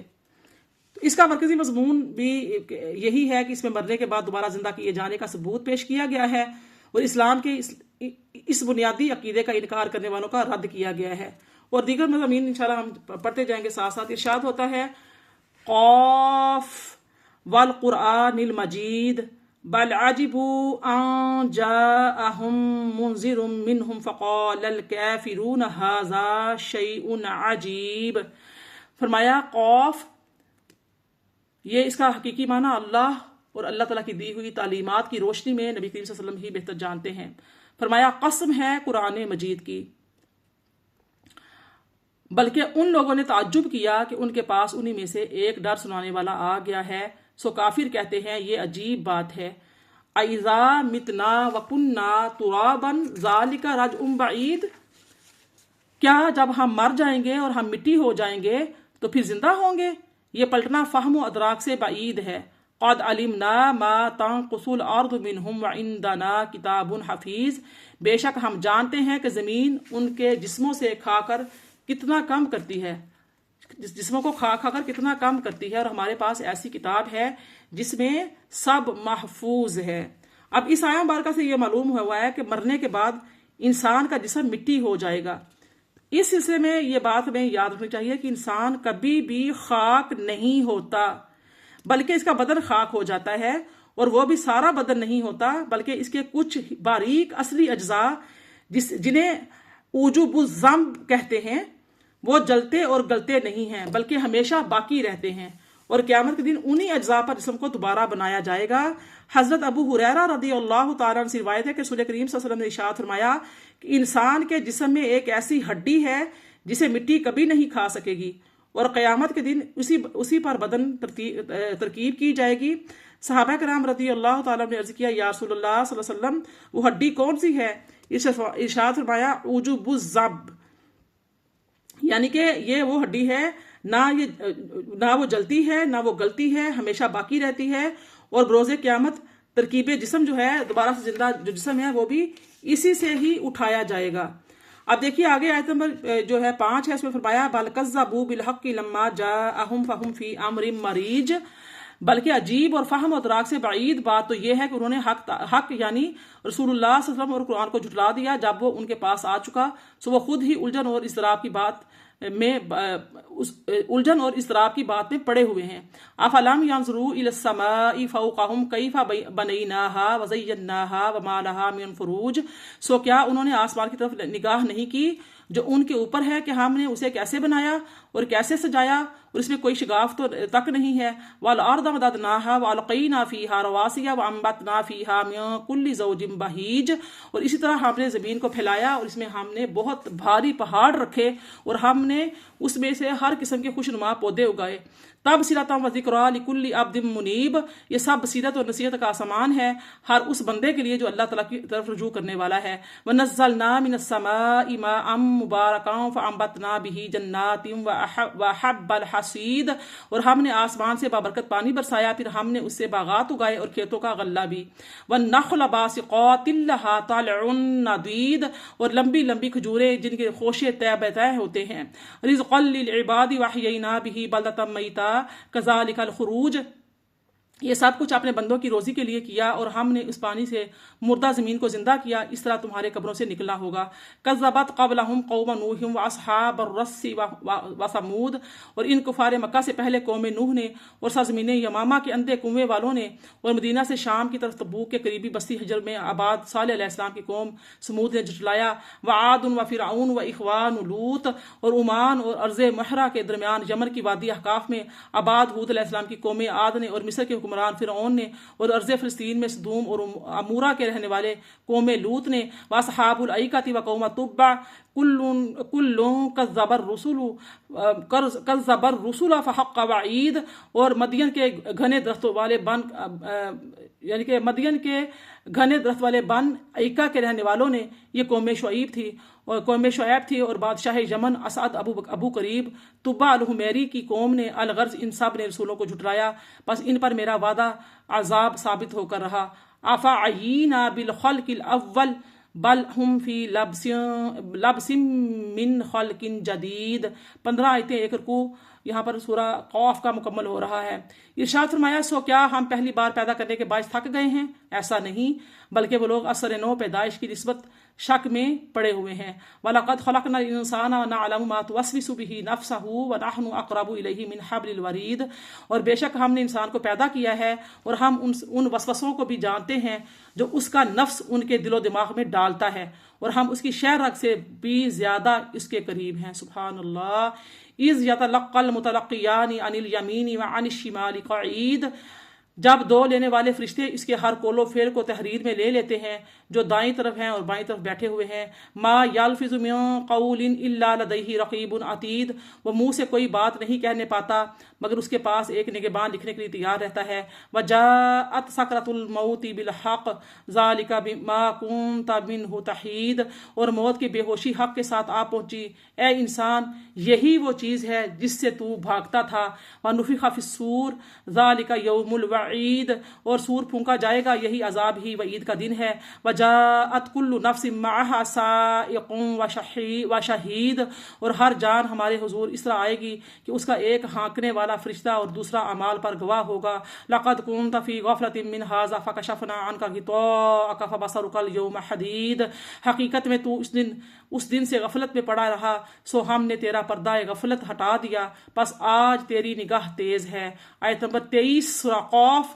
وقال قرینہ ھذا ما لدی عتید، اور اس کے ساتھ رہنے والا فرشتہ کہے گا یہ ہے جو کچھ میرے پاس تیار ہے۔ القیا فی جہنم کل کفار عنید، حکم ہوگا پس تم دونوں ایسا ہر ناشکر گزار سرکش کو دوزخ میں ڈال دو۔ مناع للخیر معتد مریب، جو نیکی سے روکنے والا ہے، حد سے بڑھ جانے والا ہے، شک کرنے اور ڈالنے والا ہے۔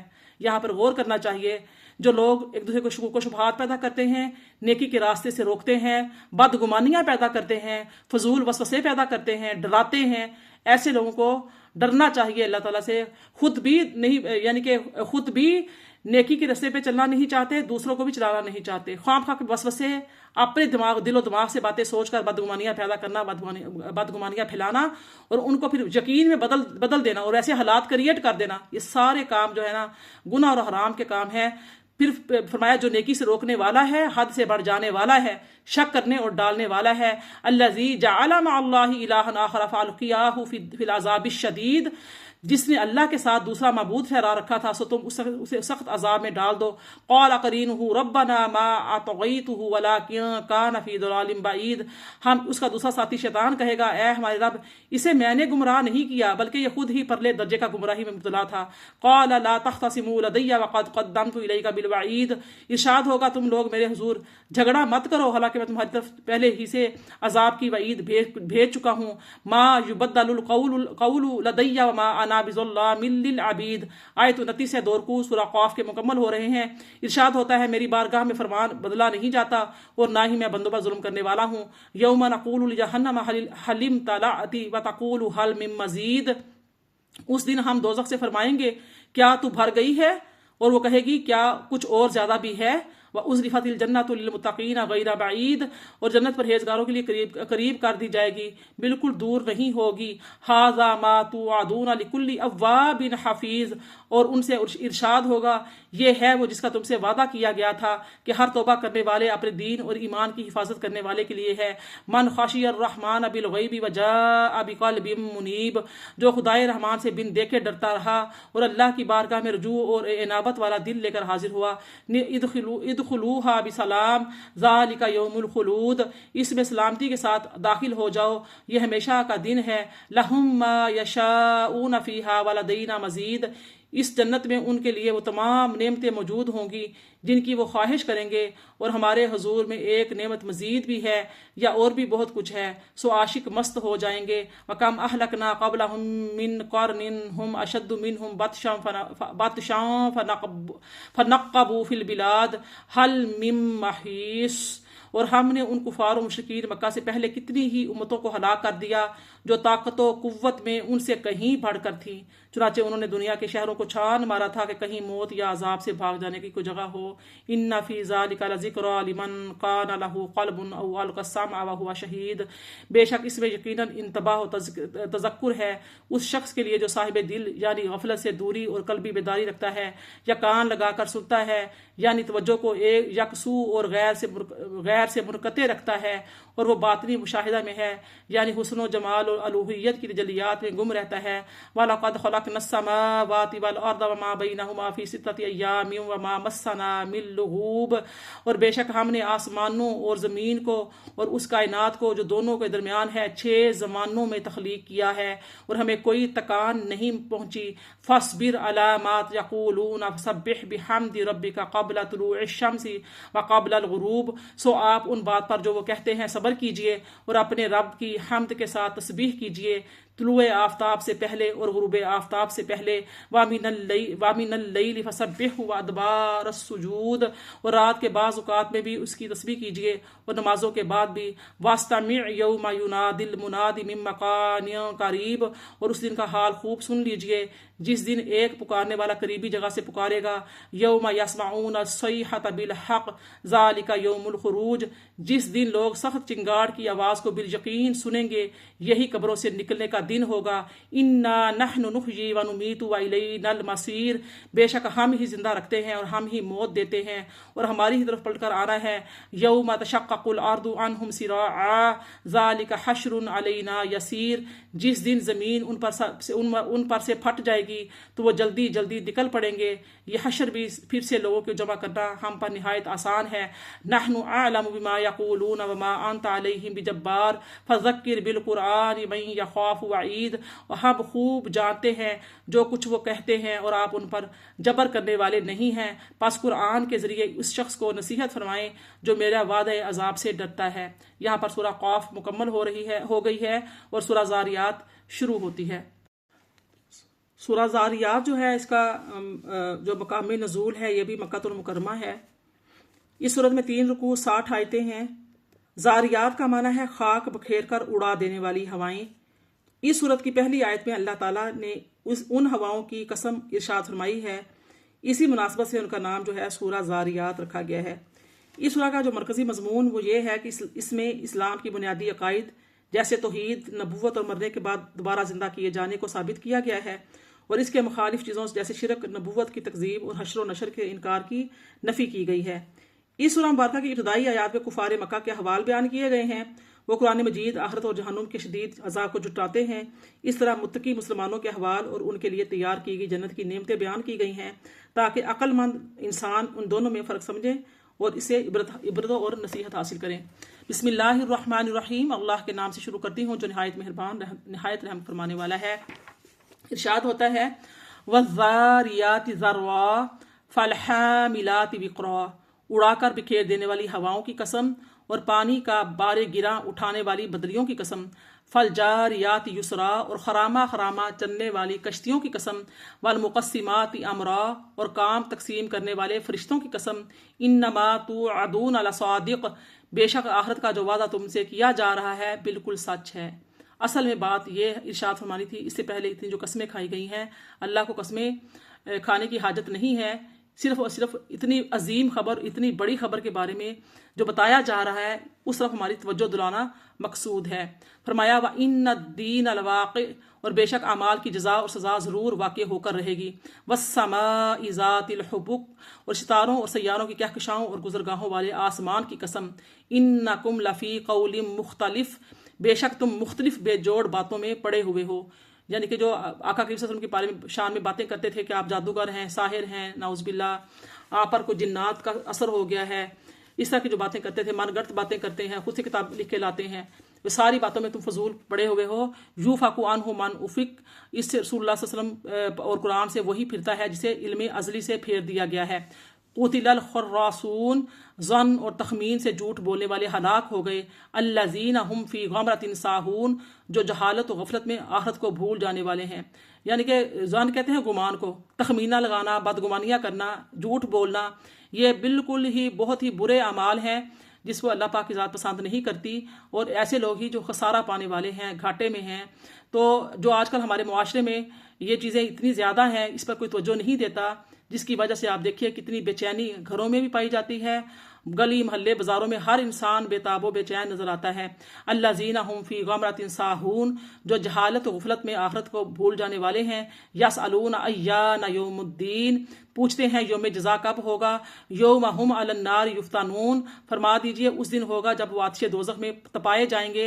ذوقوا فتنتکم ھذا الذی کنتم بہ تستعجلون، ان سے کہا جائے گا اپنی سزا کا مزہ چکھو، یہی وہ عذاب ہے جسے تم جلدی مانگتے تھے۔ ان المتقین فی جنات وعیون، بے شک پرہیزگار باغوں اور چشموں میں لطف اندوز ہوتے ہوں گے۔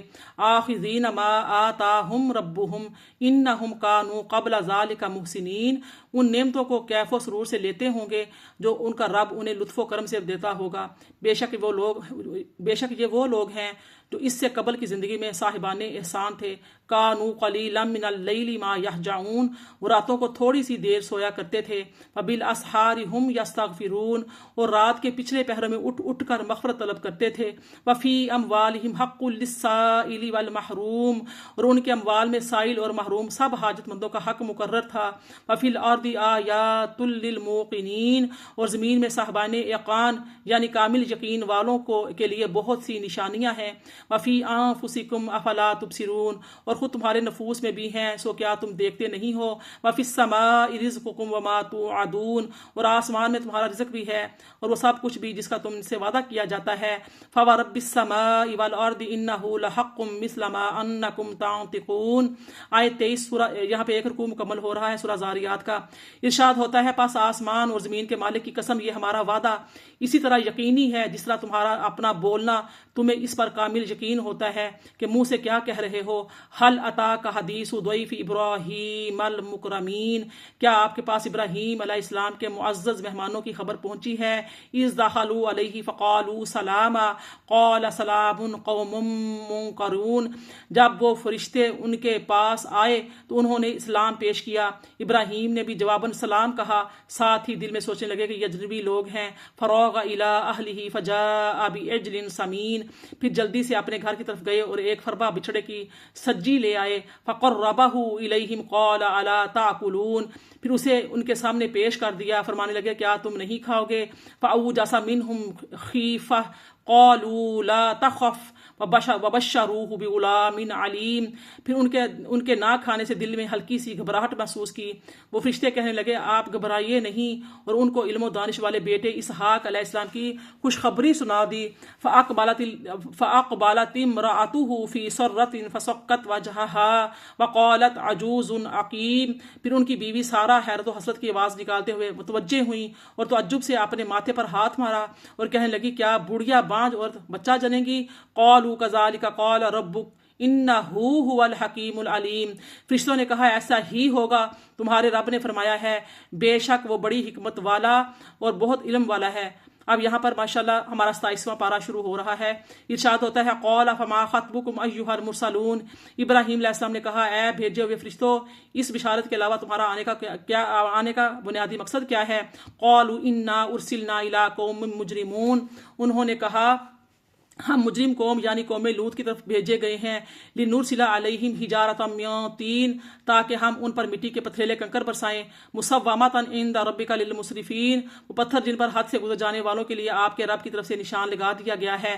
فاخرجنا من کان فیہا من المؤمنین، پھر ہم نے ہر اس شخص کو قوم لوط کی بستی سے باہر نکال دیا جو اس میں اہل ایمان میں سے تھا۔ فما وجدنا فیہا غیر بیت من المسلمین، سو ہم نے اس بستی میں مسلمانوں کے ایک گھر کے سوا اور کوئی گھر نہیں پایا۔ اس میں لوط علیہ السلام اور ان کی 2 صاحبزادیاں تھیں۔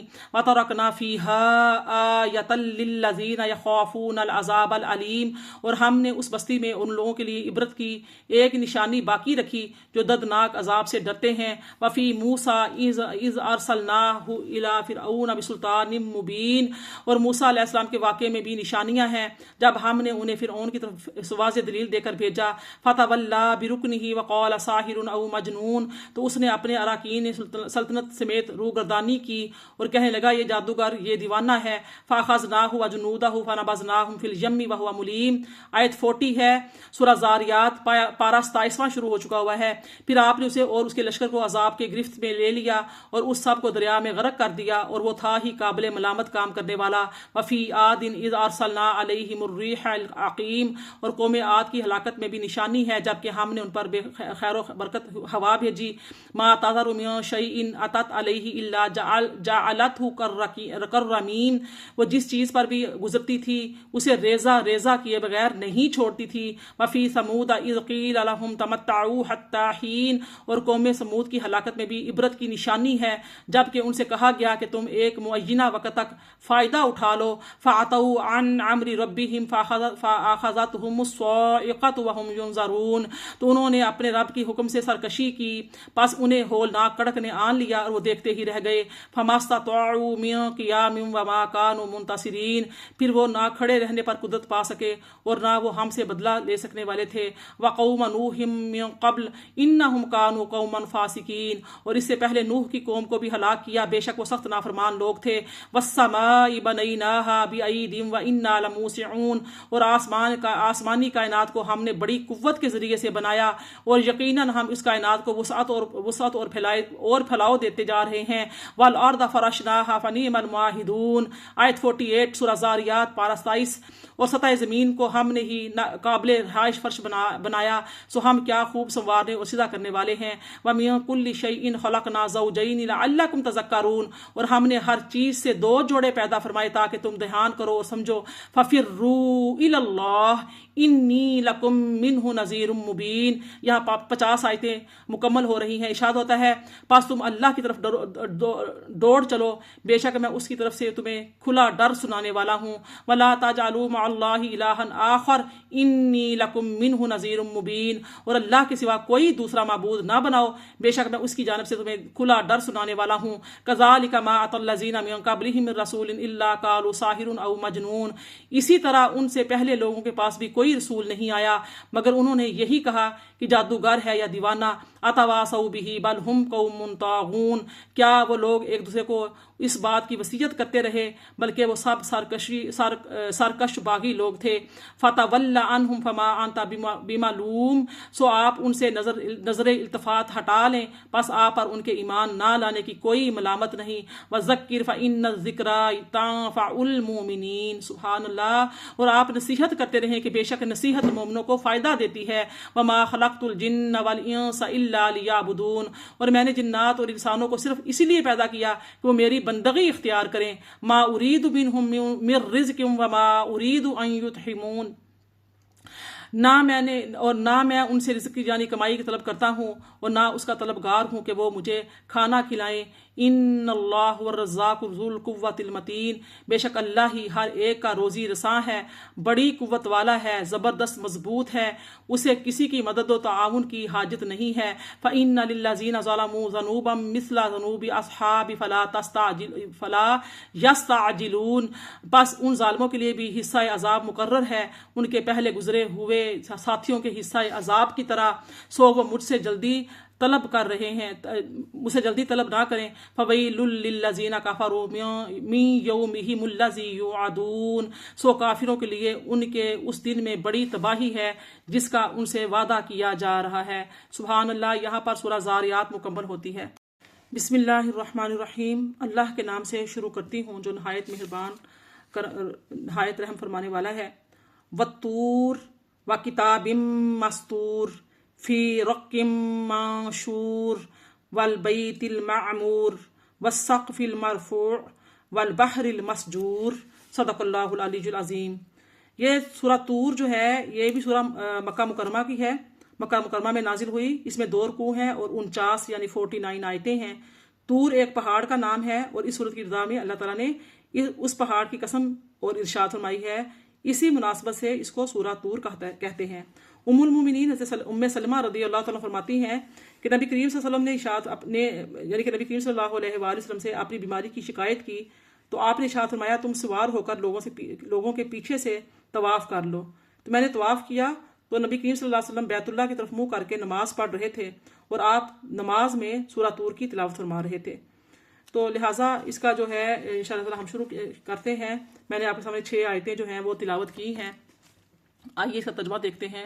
وَالطُّور، کوہ طور کی قسم، اور لکھی ہوئی کتاب کی قسم جو کھلے صحیفے میں ہے، اور فرشتوں سے آباد گھر یعنی آسمانی کعبہ کی قسم، اور اونچی چھت یعنی بلند آسمان یا عرش معلیٰ کی قسم۔ یہاں پر قسمیں کھائی گئی ہیں، یعنی اس پہاڑ کی قسم جس پر اللہ تعالیٰ نے حضرت موسیٰ علیہ السلام کے کلام الہی سننے کا شرف عطا فرمایا تھا۔ تو اس پہاڑ کو یہ عظمت اس لیے حاصل ہوئی کہ وہاں کلام الہی سنا گیا اور اسے اللہ تعالیٰ کے پیارے نبی موسیٰ علیہ السلام سے نسبت حاصل ہو گئی۔ تو اس سے یہ معلوم ہوتا ہے کہ جس پتھر اور پہاڑ کو اللہ تعالیٰ کے نبی سے نسبت ہو جائے وہ بھی عظمت والا ہو جاتا ہے۔ وَكِتَابٍ مَّسْطُورٍ، اور لکھی ہوئی کتاب کی قسم۔ لکھی ہوئی کتاب کی جو مصداق کے بارے میں مفسرین فرماتے ہیں کہ ان کا ایک قول یہ آتا ہے کہ اس کتاب سے مراد توریت ہے، اور ایک قول یہ آتا ہے کہ اس سے مراد لوح محفوظ ہے، اور اس کے بارے میں ایک قول یہ بھی ملتا ہے ہمیں کہ اس سے اعمال لکھنے والے فرشتوں کے دفتر مراد ہیں۔ اور اس کا جو مثال ہے دلیل کے طور پہ وہ یہ پیش کرتے ہیں کہ اللہ پاک نے سورہ بنی اسرائیل کی آیت نمبر 13 میں ارشاد فرمایا وَكُلَّ إِنسَانٍ أَلْزَمْنَاهُ طَائِرَهُ فِي عُنُقِهِ وَنُخْرِجُ لَهُ يَوْمَ الْقِيَامَةِ كِتَابًا يَلْقَاهُ مَنشُورًا، اور ہر انسان کی قسمت ہم نے اس کے گلے میں لگا دی ہے اور ہم اس کے لیے قیامت کے دن ایک نامہ اعمال نکالیں گے جس سے وہ کھلا ہوا پائیں گے۔ تو ایک قول یہ بھی آتا ہے کہ لکھی ہوئی کتاب سے مراد قرآن کریم ہے۔ والبیت المعمور، اور بیت معمور کی قسم۔ تو بیت المعمور 7ویں آسمان میں عرش کے سامنے کعبہ شریف کے بالکل اوپر ہے۔ آسمانوں میں اس کی حرمت ایسی ہی ہے جیسے زمین پر کعبہ معظمہ کی حرمت ہے۔ یہ آسمان والوں کا قبلہ ہے اور ہر روز 70,000 فرشتے اس میں طواف اور نماز کے لیے حاضر ہوتے ہیں، پھر کبھی انہیں واپس یہاں آنے کا موقع نہیں ملتا، بلکہ ہر روز نئے 70,000 فرشتے حاضر ہوتے ہیں۔ سبحان اللہ۔ حدیث معراج میں صحت کے ساتھ یہ ثابت ہے کہ نبی کریم صلی اللہ علیہ وآلہ وسلم نے معراج کی رات 7ویں آسمان پر بیت المعمور کو ملاحظہ فرمایا۔ تو صحیح بخاری صحیح مسلم میں ہے کہ نبی صلی اللہ علیہ وسلم نے ارشاد فرمایا، پھر میرے لیے بیت المعمور ظاہر فرمایا گیا۔ میں نے جبرائیل علیہ السلام سے پوچھا تو انہوں نے جواب دیا، یہ بیت المعمور ہے، اس میں روزانہ 70,000 فرشتے نماز پڑھتے ہیں، جب وہ پڑھ کر نکل جاتے ہیں تو ان کی پھر کبھی بھی باری نہیں آتی۔ پھر فرمایا والسقف المرفوع، اور بلند کی ہوئی چھت کی قسم۔ تو اس چھت سے مراد آسمان ہے جو زمین کے لیے چھت کی طرح ہے، اور حضرت عبداللہ بن عباس رضی اللہ تعالیٰ عنہما سے مروی ہے کہ اس سے مراد عرش ہے جو جنت کی چھت ہے۔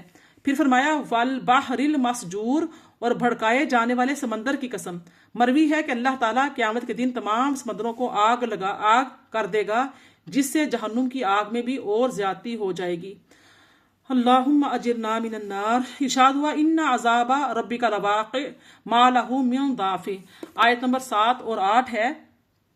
فرمایا بے شک آپ کے رب کا عذاب ضرور واقع ہو کر رہے گا، اسے کوئی دفع کرنے والا نہیں ہے۔ یوم تمور السماء مورا، جس دن آسمان سخت تھر تھراہٹ کے ساتھ لرزے گا، وتسیر الجبال سیرا، اور پہاڑ اپنی جگہ چھوڑ کر بادلوں کی طرح تیزی سے اڑنے اور ذرات کی طرح بکھرنے لگیں گے۔ فویل یومئذ للمکذبین، سو اس دن جھٹلانے والوں کے لیے بڑی تباہی ہے۔ الذین هم فی خوض یلعبون، جو باطل بےہودگی میں پڑے غفلت کا کھیل کھیل رہے ہیں۔ یوم یدعون الی نار جہنم دعا، جس دن کو وہ دھکیل دھکیل کر آتش دوزخ کی طرف لائے جائیں گے۔ ہذہ النار التی کنتم بہا تکذبون، ان سے کہا جائے گا یہ ہے وہ جہنم کی آگ جسے تم جھٹلایا کرتے تھے۔ آفا سحر ھذا ام انتم لا تبصرون، سو کیا یہ جادو ہے یا تمہیں دکھائی نہیں دیتا۔ اصلوھا فاصبروا او لا تصبروا سواء علیکم انما تجزون ما کنتم تعملون، اس میں داخل ہو جاؤ، پھر تم صبر کرو یا صبر نہ کرو، تم پر برابر ہے، تمہیں صرف انہی کاموں کا بدلہ دیا جائے گا جو تم کرتے رہے تھے۔ ان المتقین فی جنات و نعیم، بے شک متقی لوگ بہشتوں اور نعمتوں میں ہوں گے۔ فاکہین بما آتاہم ربہم ووقاہم ربہم عذاب الجحیم، خوش اور لطف اندوز ہوں گے ان عطاؤں سے جن سے ان کے رب نے انہیں نوازا ہوگا، اور ان کا رب انہیں دوزخ کے عذاب سے محفوظ رکھے گا۔ کلوا واشربوا ہنیئا بما کنتم تعملون، ان سے کہا جائے گا تم ان نیک اعمال کا صلہ میں جو تم کرتے رہے تھے خوب مزے سے کھاؤ اور پیو۔ متکئین علی سرر مصفوفہ وزوجناہم بحور عین، وہ صف در صف بچھے ہوئے تختوں پر تکیے لگائے بیٹھے ہوں گے، اور ہم گوری رنگت اور دلکش آنکھوں والی حوروں کو ان کی حرمت زوجیت میں دے دیں گے۔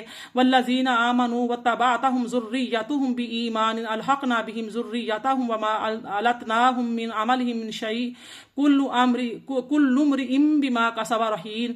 آیت 21 ہے، جو لوگ ایمان لائے اور ان کی اولاد نے ایمان میں ان کی پیروی کی، ہم ان کی اولاد کو بھی درجات جنت میں ان کے ساتھ ملا دیں گے، خواہ ان کے اپنے عمل اس درجے کے بھی نہ ہوں، یہ صرف ان کے صالح آباء کے اکرام میں ہوگا، اور ہم ان صالح آباء کے ثواب اعمال سے بھی کوئی کمی نہیں کریں گے۔ علاوہ اس کے ہر شخص اپنی ہی عمل کی جزا و سزا میں گرفتار ہوگا۔ وَأَمْدَدْنَاهُمْ بِفَاكِهَةٍ وَلَحْمٍ مِّمَّا يَشْتَهُونَ، آیت 22 سورہ طور پارہ 27 ہے، اور ہم انہیں پھل میوے اور گوشت جو وہ چاہیں گے زیادہ سے زیادہ دیتے رہیں گے۔ يَتَنَازَعُونَ فِيهَا كَأْسًا لَا لَغْوٌ فِيهَا وَلَا تَأْثِيمٌ، وہاں یہ لوگ جھپٹ جھپٹ کر شراب طہور کے جام لیں گے، اس شراب جنت میں نہ کوئی بےہودہ گوئی ہوگی اور نہ ہی گناہ گاری ہوگی۔ وَيَطُوفُ عَلَيْهِمْ غِلْمَانٌ لَّهُمْ كَأَنَّهُمْ لُؤْلُؤٌ مَّكْنُونٌ، اور نوجوان خدمت گزار ان کے ارد گرد گھومتے ہوں گے گویا وہ غلاف میں چھپائے ہوئے موتی ہیں۔ وَأَقْبَلَ بَعْضُهُمْ عَلَىٰ بَعْضٍ يَتَسَاءَلُونَ، وہ ایک دوسرے کی طرف متوجہ ہو کر باہم پرسش احوال کریں گے۔ قَالُوا إِنَّا كُنَّا قَبْلُ فِي أَهْلِنَا مُشْفِقِينَ، وہ کہیں گے بے شک ہم اس سے پہلے اپنے گھروں میں عذاب الہی سے ڈرتے رہتے تھے۔ فَمَنَّ اللَّهُ عَلَيْنَا علینا ووقانا عذاب السموم، بس اللہ نے ہم پر احسان فرما دیا اور ہمیں نار جہنم کے عذاب سے بچا لیا۔ انا کنا من قبل ندعوہ انہ هو البر الرحیم، بس بے شک ہم پہلے سے ہی اسی کی عبادت کیا کرتے تھے، بے شک وہ احسان فرمانے والا بڑا رحم فرمانے والا ہے۔ فذکر فما انت بنعمت ربک بکاہن ولا مجنون، سو اے حبیب مکرم آپ نصیحت فرماتے رہیں، بس آپ اپنے رب کے فضل و کرم سے نہ تو کاہن یعنی جنات کے ذریعے خبریں دینے والے ہیں اور نہ ہی دیوانے ہیں۔ ام یقولون شاعر نتربص بہ ریب المنون، آیت 30 ہے، ارشاد ہوتا ہے کیا کفار کہتے ہیں یہ شاعر ہیں، ہم ان کے حق میں حوادث زمانہ کا انتظار کر رہے ہیں۔ قل تربصوا فانی معکم من المتربصین، فرما دیجئے تم بھی منتظر رہو اور میں بھی تمہارے ساتھ تمہاری ہلاکت کا انتظار کرنے والوں میں سے ہوں۔ ام تأمرہم احلامہم بہذا ام ہم قوم طاغون، کیا ان کی عقلیں انہیں یہ بے عقلی کی باتیں سلجھاتی ہیں یا وہ سرکش و باغی لوگ ہیں۔ ام یقولون تقولہ بل لا یؤمنون، آیت 33 ہے، یا وہ کہتے ہیں کہ اس رسول نے اس قرآن کو آج خود گھڑ لیا ہے، ایسا نہیں بلکہ وہ حق کو مانتے ہی نہیں ہیں۔ فَلْيَأْتُوا بِحَدِيثٍ مِثْلِهِ إِن كَانُوا صَادِقِينَ، پس انہیں چاہیے کہ اس قرآن جیسا کوئی کلام لے آئیں اگرچہ وہ سچے ہیں۔ ام خلقوا من غیر شیء ام هم الخالقون، کیا وہ کسی شے کے بغیر ہی پیدا کر دیے گئے ہیں یا وہ خود ہی خالق ہیں۔ ام خلقوا السماوات والارض بل لا یوقنون، یا انہوں نے ہی آسمانوں اور زمین کو پیدا کیا ہے، ایسا نہیں بلکہ وہ حق بات پر یقین ہی نہیں رکھتے۔ ام عندہم خزائن ربک ام ہم المسیطرون، یا ان کے پاس آپ کے رب کے خزانے ہیں یا وہ ان پر نگران اور داروغے ہیں۔ ام لہم سلم یستمعون فیہ فلیأت مستمعہم بسلطان مبین، یا ان کے پاس کوئی سیڑھی ہے جس پر چڑھ کر وہ اس آسمان میں کان لگا کر باتیں سن لیتے ہیں، سو جو ان میں سے سننے والا ہے اسے چاہیے کہ روشن دلیل لائے۔ ام لہ البنات ولکم البنون، کیا اس خدا کے لیے بیٹیاں ہیں اور تمہارے لیے بیٹے ہیں۔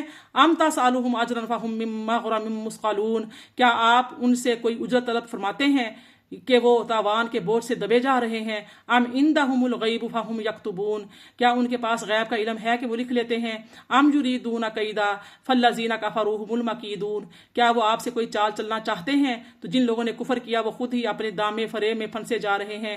ام لہم الہ غیر اللہ سبحان اللہ اما یشرکون، کیا اللہ کے سوا سو ان کا کوئی معبود ہے، اللہ ہر اس چیز سے پاک ہے جسے وہ اللہ کا شریک ٹھہراتے ہیں۔ وَإِن يَرَوْا كِسْفًا مِّنَ السَّمَاءِ سَاقِطًا يَقُولُوا سَحَابٌ مَّرْقُومٌ، اور اگر وہ آسمان سے کوئی ٹکڑا اپنے اوپر گرتا ہوا دیکھ لیں تب بھی یہ کہیں گے کہ طے بے طے گہرا بادل ہے۔ فَذَرْهُمْ حَتَّى يُلَاقُوا يَوْمَهُمُ الَّذِي فِيهِ يُصْعَقُونَ، سو آپ ان کو ان کے حال پر چھوڑ دیجئے یہاں تک کہ وہ اپنی اس دن سے آ ملیں جس میں وہ ہلاک کر دیے جائیں گے۔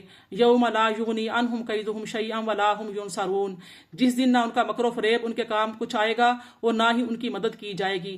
وَإِنَّ لِلَّذِينَ ظَلَمُوا عَذَابًا دُونَ ذَلِكَ وَلَكِنَّ أَكْثَرَهُمْ لَا يَعْلَمُونَ، اور بے شک جو لوگ ظلم کر رہے ہیں ان کے لیے اس عذاب کے علاوہ بھی عذاب ہے لیکن ان میں سے اکثر لوگ جانتے نہیں ہیں۔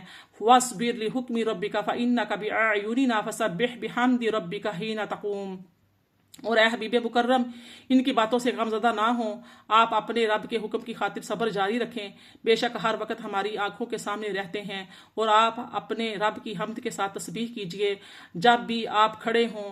اگر ان ظالموں نے نگاہیں پھیر لی ہیں تو کیا ہوا، ہم تو آپ کی طرف سے نگاہیں ہٹاتے ہی نہیں ہیں اور ہم ہر وقت آپ کو ہی تکتے رہتے ہیں۔